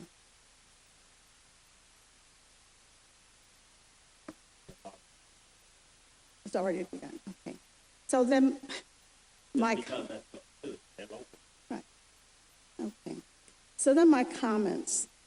First of all, I guess I want to dispel some misconceptions about the board members here. There's not one single board member on this board that does not care about children and who does not put their responsibility or children at the center of the responsibility. All right, we all do that because not only do we care about everybody else's children, we care about our own children, and we also have the faith in this district to put our own children and grandchildren in the schools in this district. Many of us have children currently in the schools, or we have children who graduated from these schools. So, you know, that conception, we don't care about children, you know, I just have to put that to rest. Secondly, when I got this contract, in terms of what I asked about what we were being asked to consider, I asked questions about the provider. I wanted to know their background. I wanted to check their credentials and their references. I wanted to know their capacity. I wanted to know their experience in working with urban districts. I wanted to know about the nursing staff, their qualifications, their experience, their diversity, what the recruitment process was going to be, what the assignment to the schools was going to be. I wanted to know how we were going to evaluate these folks. I wanted to know, finally, kind of about the cost. There were some other things there, but the cost was the last thing, the last question I had. That was not first. And I think many board members had the same kinds of questions as well. Cost was not at the beginning of our questioning. I also think that we cannot dismiss the fact that Kaleida had a responsibility to provide their contract on time. They needed to take ownership of that and to make sure that they did what was required of them. After 13 years, I would think that Kaleida could submit the contract on time. They had the contract for all of that time. That being said, you know, I find it very, very difficult, and I've done a lot of soul searching, and I've talked to the superintendent. And by the way, the superintendent puts children at the center of everything that he's done. So this is not just a matter of dollars and cents for him as well. And I believe that he's taken every step that he should take as a superintendent to make the decision in proposing this contract tonight. But I can't endorse it for the very reasons that all these questions that I asked should have been questions that were asked in public, where you could hear them and parents could hear them, so that they could feel comfortable with the fact that our decision was being based on questions about the capacity and the credentials and the experience and the capability of this provider. So I cannot vote for this tonight. It doesn't mean that I wouldn't vote for it at some other time, given the answers to these questions. But I believe that we needed to have had this conversation before tonight. We should have had it last week. We should have had it yesterday. We should have had it before we had to vote on this contract. And for that reason, I won't vote on the contract. But I'm not saying that Kaleida, you know, I think many of us were somewhat turned off, and somewhat felt I felt kind of cyberbullied, getting 400 emails in one day. You know, that was not necessarily the way to reach me or any of my colleagues. But I agree that we needed more information in a more timely manner on this contract before we're being asked to vote on it. So I will not be voting for it. Dr. Nevergold? Yes. Based on that, and based on your opinion, which you know I always hold in the highest of esteem, would it be possible to table this tonight? I think it perhaps depends on the board. I know the superintendent has some I can make a concerns. formal motion if need be, but I feel that there seems to be a lot of unanswered questions on the part of board members, which ultimately is my concern, that all the board members need to really feel that we were thoroughly presented with both sides. Yeah, and colleagues, I've talked to the board president about this, and anytime board is conflicted or feels pressured, or that they don't feel like they can make a comprehensive decision given the information they have, I'm always willing to do what the board is. We have to compromise around these issues. I feel that both entities, are quality. No, I'm not arguing that one bit, but I also know that we are in a time-sensitive position here. But if you needed a little more time, if you wanted to ask more questions, if you wanted to have an open forum around this or all that kind of thing, on the surface of it, that sounds good, that's right, and I'm open to that, absolutely. But it can get politicized as well. And as long as you feel you can navigate through that, and with my help, then I'm okay with that. But you're going to be opening up a new way of kind of doing business, and kind of a new way of doing this. And once folks figure that they can do, what I've said to you, colleagues, is that there are in the top 130 or 200, there's quite a few vendors that we are going to be going out to bid with. We just are, because we've been with them a long time, we've had a long relationship, but we need to keep vendors sharp and competitive. In the last 4 years alone, just the last 4 years, we have spent $2.25 billion to vendors. And while cost isn't the only thing, one of the things I liked about this model with this company is they have a built-in best practices professional learning community. They're always looking for that across their network. They're always continuously evaluating the work. How can we make it better? How can we do better? And so forth. Sometimes we've had a way of just sort of being with that, whatever the company is, right, for years and years and years without any evaluation, without any examination. And you all have always said, well, how are we going to be evaluated? That's right. So I'm taking the direction from you. I really have around this issue, colleagues. So I would just caution you with it. I'll do whatever the board asks me to do, but I would caution you that you be on new terrain around this, and to make it very difficult for us going forward. I would prefer that you vote the budget tonight and that you vote this issue tonight. These are two major priorities for the district that need to be moving forward yesterday. And so that is my preference. But again, if the board votes something else, we'll certainly consider it and try to do something. Dr. Harris, too? I would just need clarity about, and I respect what your question is, Patty, or your suggestion, but what would we be needing more time? It's not an either or. We have a recommendation in front of us. If we need more time to know more about them, we can do that tonight. We're here, right? We're here. So we can, regardless of when we got it, we're here now, and we can do that. I think it can become very political if we keep extending that. This is not really an issue about Kalida, sadly, but they know they're part of it, as you so stated, Ms. McCosey. So it's not either or anymore. It's about this company and what are we going to do. And if you have questions about the company, Dr. Rosser and folks are here to answer those questions. I mean, the answer is not going to change in the questions you're asking. So I just need clarity about that. My preference is that we just take the vote and see where we go. Ms. Belton-Cotman, did you have a question or statement? Any other? I assume that there is no interest in, I'm hearing from one person that says, yes, let's pull it, someone else that says no. Can I get an idea of what people want to do in terms of moving forward with the vote tonight? That's correct. All right.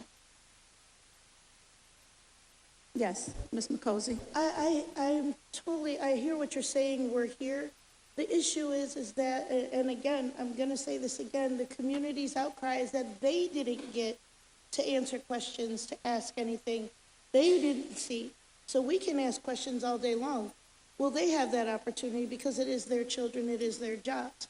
That's the part that I'm wrestling with, right? I know it's a clear-cut thing, but my issue is if we're going to start really changing how we look at things, maybe the RFP process as a whole needs to be looked at. Maybe we need to stop. We have all these years of all these different arguments around equality and equity and RFPs and the whole nine, And this one is the one that we're gonna, like, really lay our hats on and say, that's it? When we've been, you know, back and forth about other ones? And for me, that's an issue, and the fact that the community is very clear that it wasn't in the board packet for them to see until 2-something yesterday, or today, or whenever. So I feel that's the issue, whether we talk about it now, the community whose children are the one that we're dealing with, they didn't have a chance to look at it, or comment, or contact us. And if we represent them, I would be remiss not to state that. So if I'm being a pain in the butt, so be it. Madam President, I would like us to move the consent agenda. That's the motion on the floor. Anyone else? All right. I have a question on another item I didn't mark, so if we get to it. I'm sorry. I have another question about another item, but I didn't mark it on your thing. Yes, well, that's what I'm getting ready to do, because it does not seem as if anyone wants to pull this item, so let's move on to the consent agenda. The only other thing I have is Ms. Belton-Copman is 19A. I have a question on 18O. I don't have it, that's why. Yeah, I don't have, we can't turn our computers on or something, but what are these services for? Who hired this lawyer? What law office is it? 18O is checking that.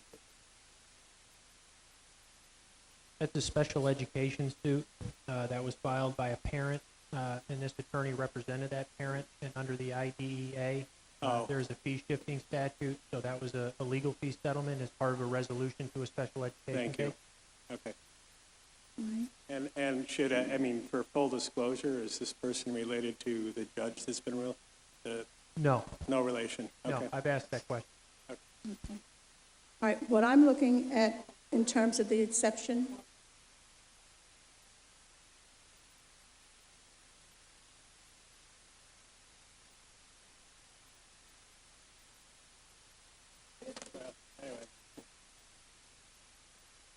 and there's not very much I can do about that at this point. Is it on? It's on here? Okay. 19A, Ms. Belton-Copman.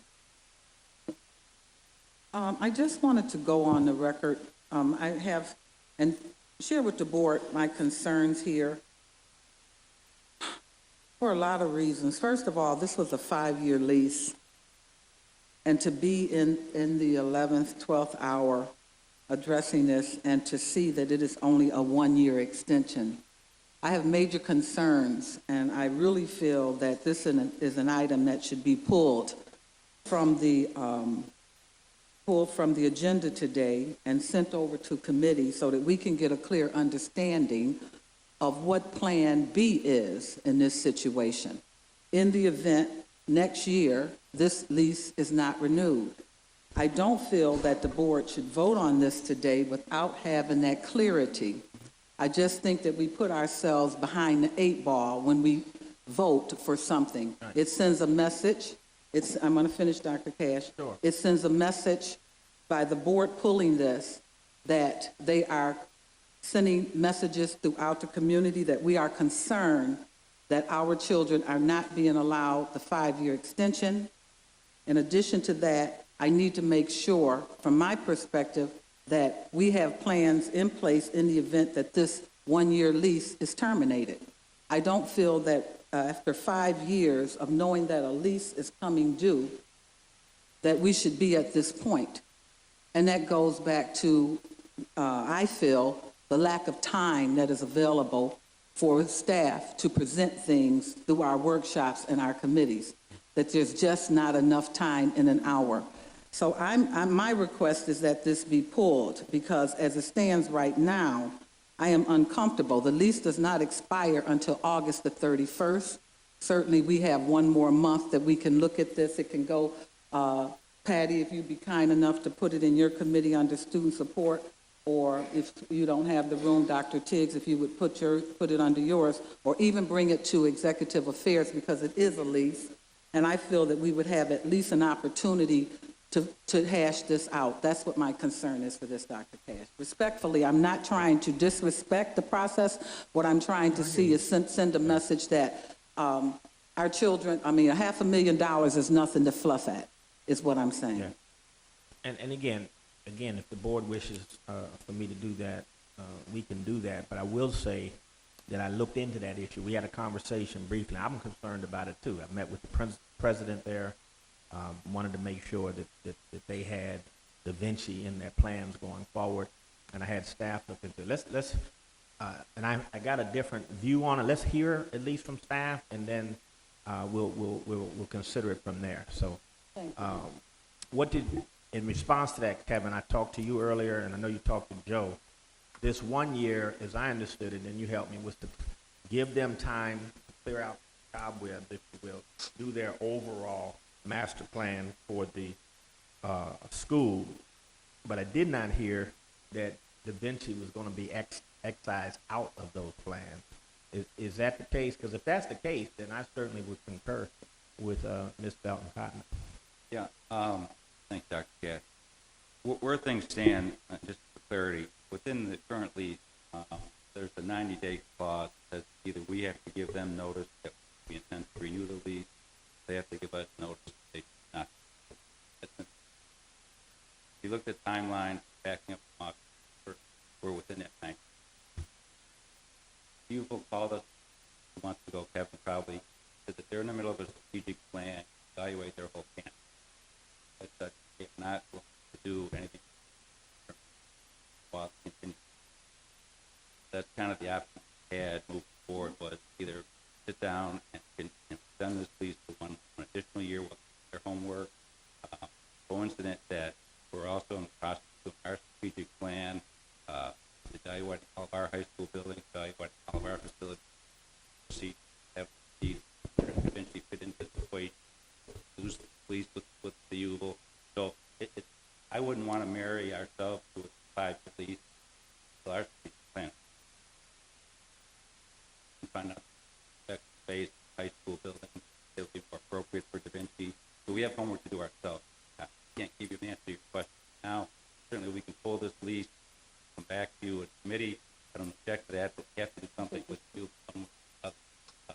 Well, I understand that, but understand where I'm coming from, okay? This was 5 years in the making, okay? So from my perspective... Well, I don't think it's not 5 years. 5 years in the making, from my perspective as a board member, that we had 5 years to come to this point, okay? And if Duville is not ready to make a commitment to the Buffalo Public Schools after we have made commitment to them over the years of upwards of close to $500,000 a year, then I feel that this needs to be pulled for tonight, brought to committee, and vetted by this board, so that you can tell us strategically what your ideals are. Because I don't feel it's fair after the fact to address this. Okay, I feel we need to, as a board, look at this and a committee, and next month, if we bring it back to the board, we're still within good time, we're within that 90-day clause. But what I don't want is for the same thing to be said, that the parents didn't get a chance to understand that this was going on, that they couldn't come to a meeting and hear what's going on, or that it was not transparent. At the end of the day, if Duville is not ready to commit to us, then we have an issue here. And that's how I feel. And I was here when the previous lease was signed. Okay? So excuse me for being loyal to Buffalo Public School children, because that's what I do. Yeah, that's excellent. Can I just say one thing just to add to it? This, for any kind of transparency, and as well stated, we agree. Duville, just to make a comment, they did not say they're not committing to us. They were actually looking at the reorganization of the campus itself. At no time were they saying, oh no, you're not on our list as far as Madonna. It was more of their strategic planning with it. At no time were they saying, oh, we're going to give you one year lease just to decide what we're going to do with our campus. Right. So, but we do understand. We certainly can bring this back to But committee. let me help you, colleague. I hear what Mrs. Belton Cotton Absolutely. saying, and I feel that kind of issue in a number of areas, right? Since you're going to bring a capital plan to the board in June, and a comprehensive one, let's just make this part of that and have a chance to discuss it at a work session, because this is a different kind of thing. It's not as time sensitive in the sense of, you know, you said it expires in August. Now, Ms. Beltman-Cottman, what we can't do is go on and on with it. So I think in June. I just feel that we need to, the board. As part of a capital plan that's coming, would that suffice? Works for me, Dr. Cash. Huh? Thank you. Jennifer, you have something to say? I'm okay with it. Ms. Okay. McCosey? I want to second the request. I also want to point out, I need more of a sense of urgency around what may happen. Just the fact that it might happen. I feel like strategic plans and, you know, overseeing, what I'm looking at is a specific program in my district that has to be tied to a college.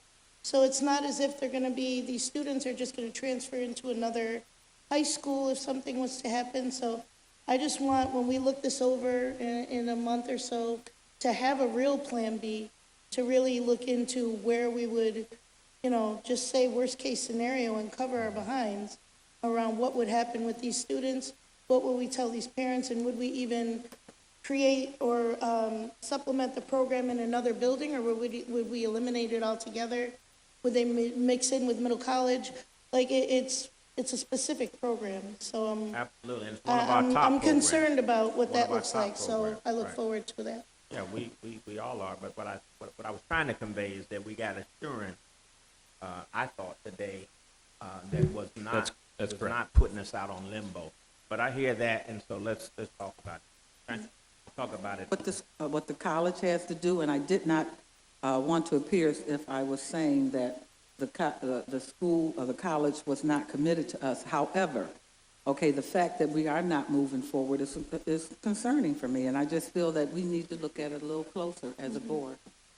Okay, on that point, I agree with you, Mrs. Belton-Cottman, regarding issues of transparency and discussion, but I also see this is analogous to the previous discussion we just had regarding pulling that contract.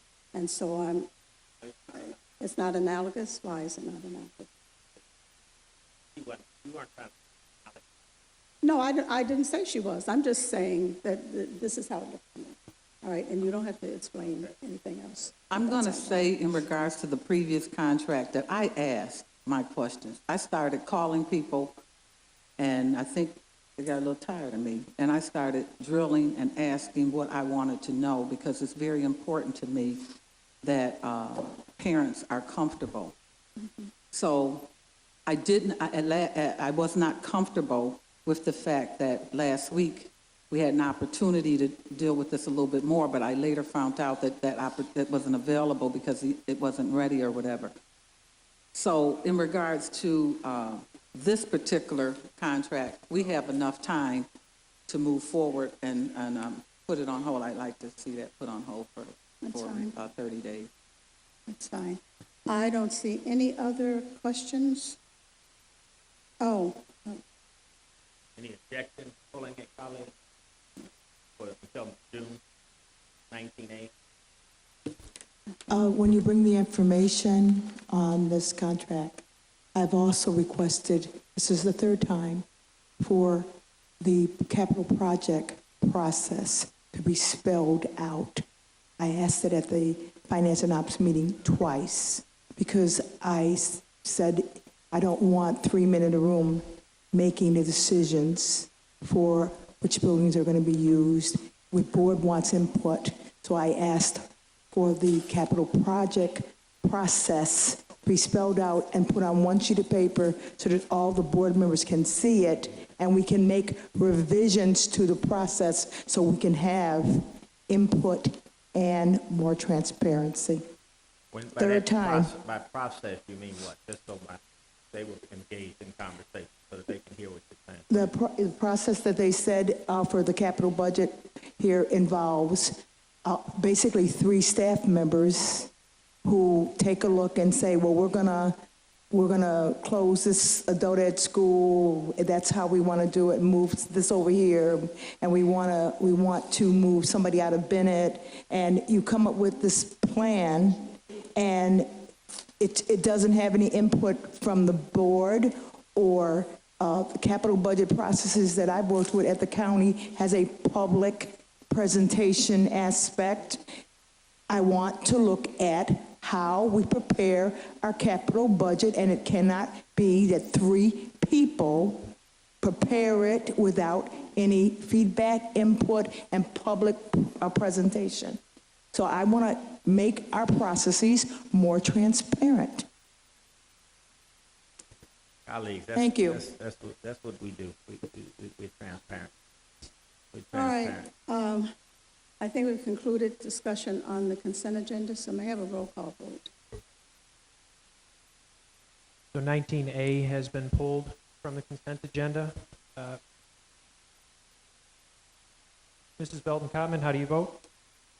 No exceptions. Dr. Flanagan-Priori, 16H recuse. could you please, in accordance with board policy, state the reason therefore? I have a conflict of interest as a loyal Kaleida employee and a member of SEIU 1199. Dr. Harris-Stigg, No exceptions. Ms. J, Except 16H. Ms. McCosey, Abstain 16H. Ms. Pierce, No exceptions. Mr. Quinn. I'm abstaining on the Goldberg-Zagala one. What is that? Just can't see it here. I'm sorry. 18G. I think it's really 18F in the system. The lettering on your document is Okay, whatever the Goldberg-Zagala one is, I'm abstaining from that. 18F. Other than that, no exceptions. Ms. Woods, President Evergold. Exception 16H. The consent agenda passes with the exception of 16H. Oh, 16A passed. No, No, it passed. You have 5 yes votes No, we on don't. that. we had 5. We had 5. Okay. No, or excuse me, consent agenda passes fully. I Thank you. apologize. Okay. All right.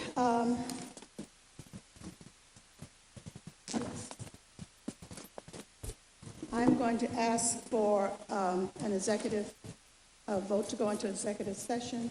But before we do that, I will ask for the vote first, and then I would like us to recognize, as we normally do, those individuals in our Buffalo Public School family who have passed on.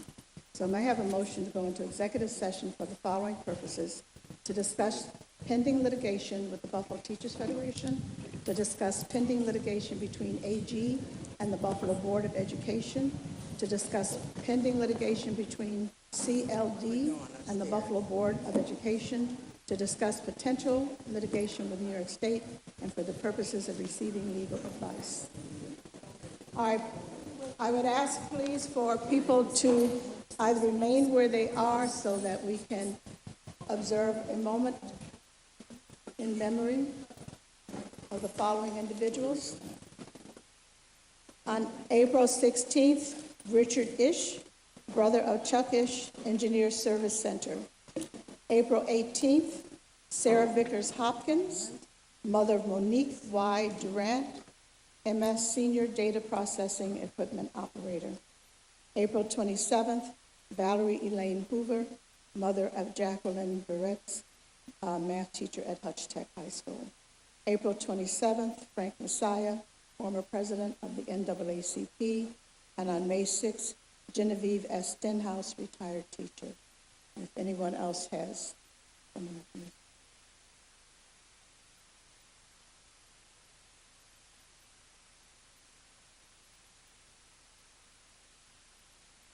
Thank you. The executive session will be in room 801.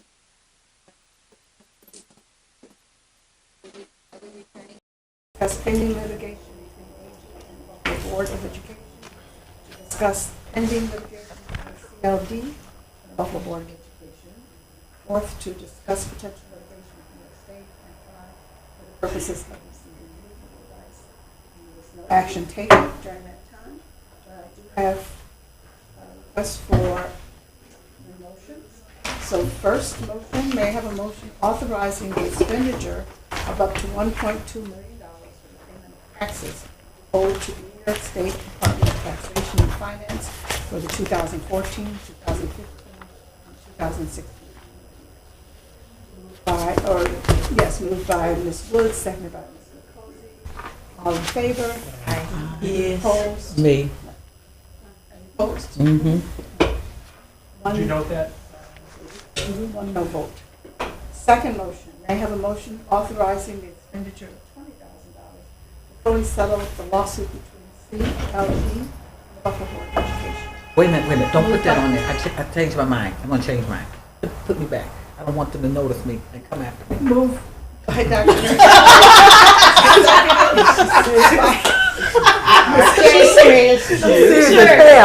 Seconded by Ms. Jones.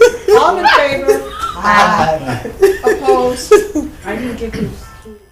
I moved that. Ms. J seconded. And no opposition? No opposition, no. Thank you. Hallelujah. May I have a motion authorizing the expenditure of $30,000 to fully settle the lawsuit between AG and the Buffalo Board of Education? Moved by Ms. J, seconded by Ms. Pierce. All in favor? Aye. Opposed? Nada. Thank you. May I have a motion to adjourn? Everybody. Amen. I'm so moved. So moved, Ms. J, seconded. Are you sure, Ms. Bellicom? I want to stay here all night. I second it. Get your rest, colleagues. Okay. Good job on the budget. Thank you. All right. Dr. Keshe, tomorrow Am I gonna be at the dinner? with Richard? Oh, before you get Dr.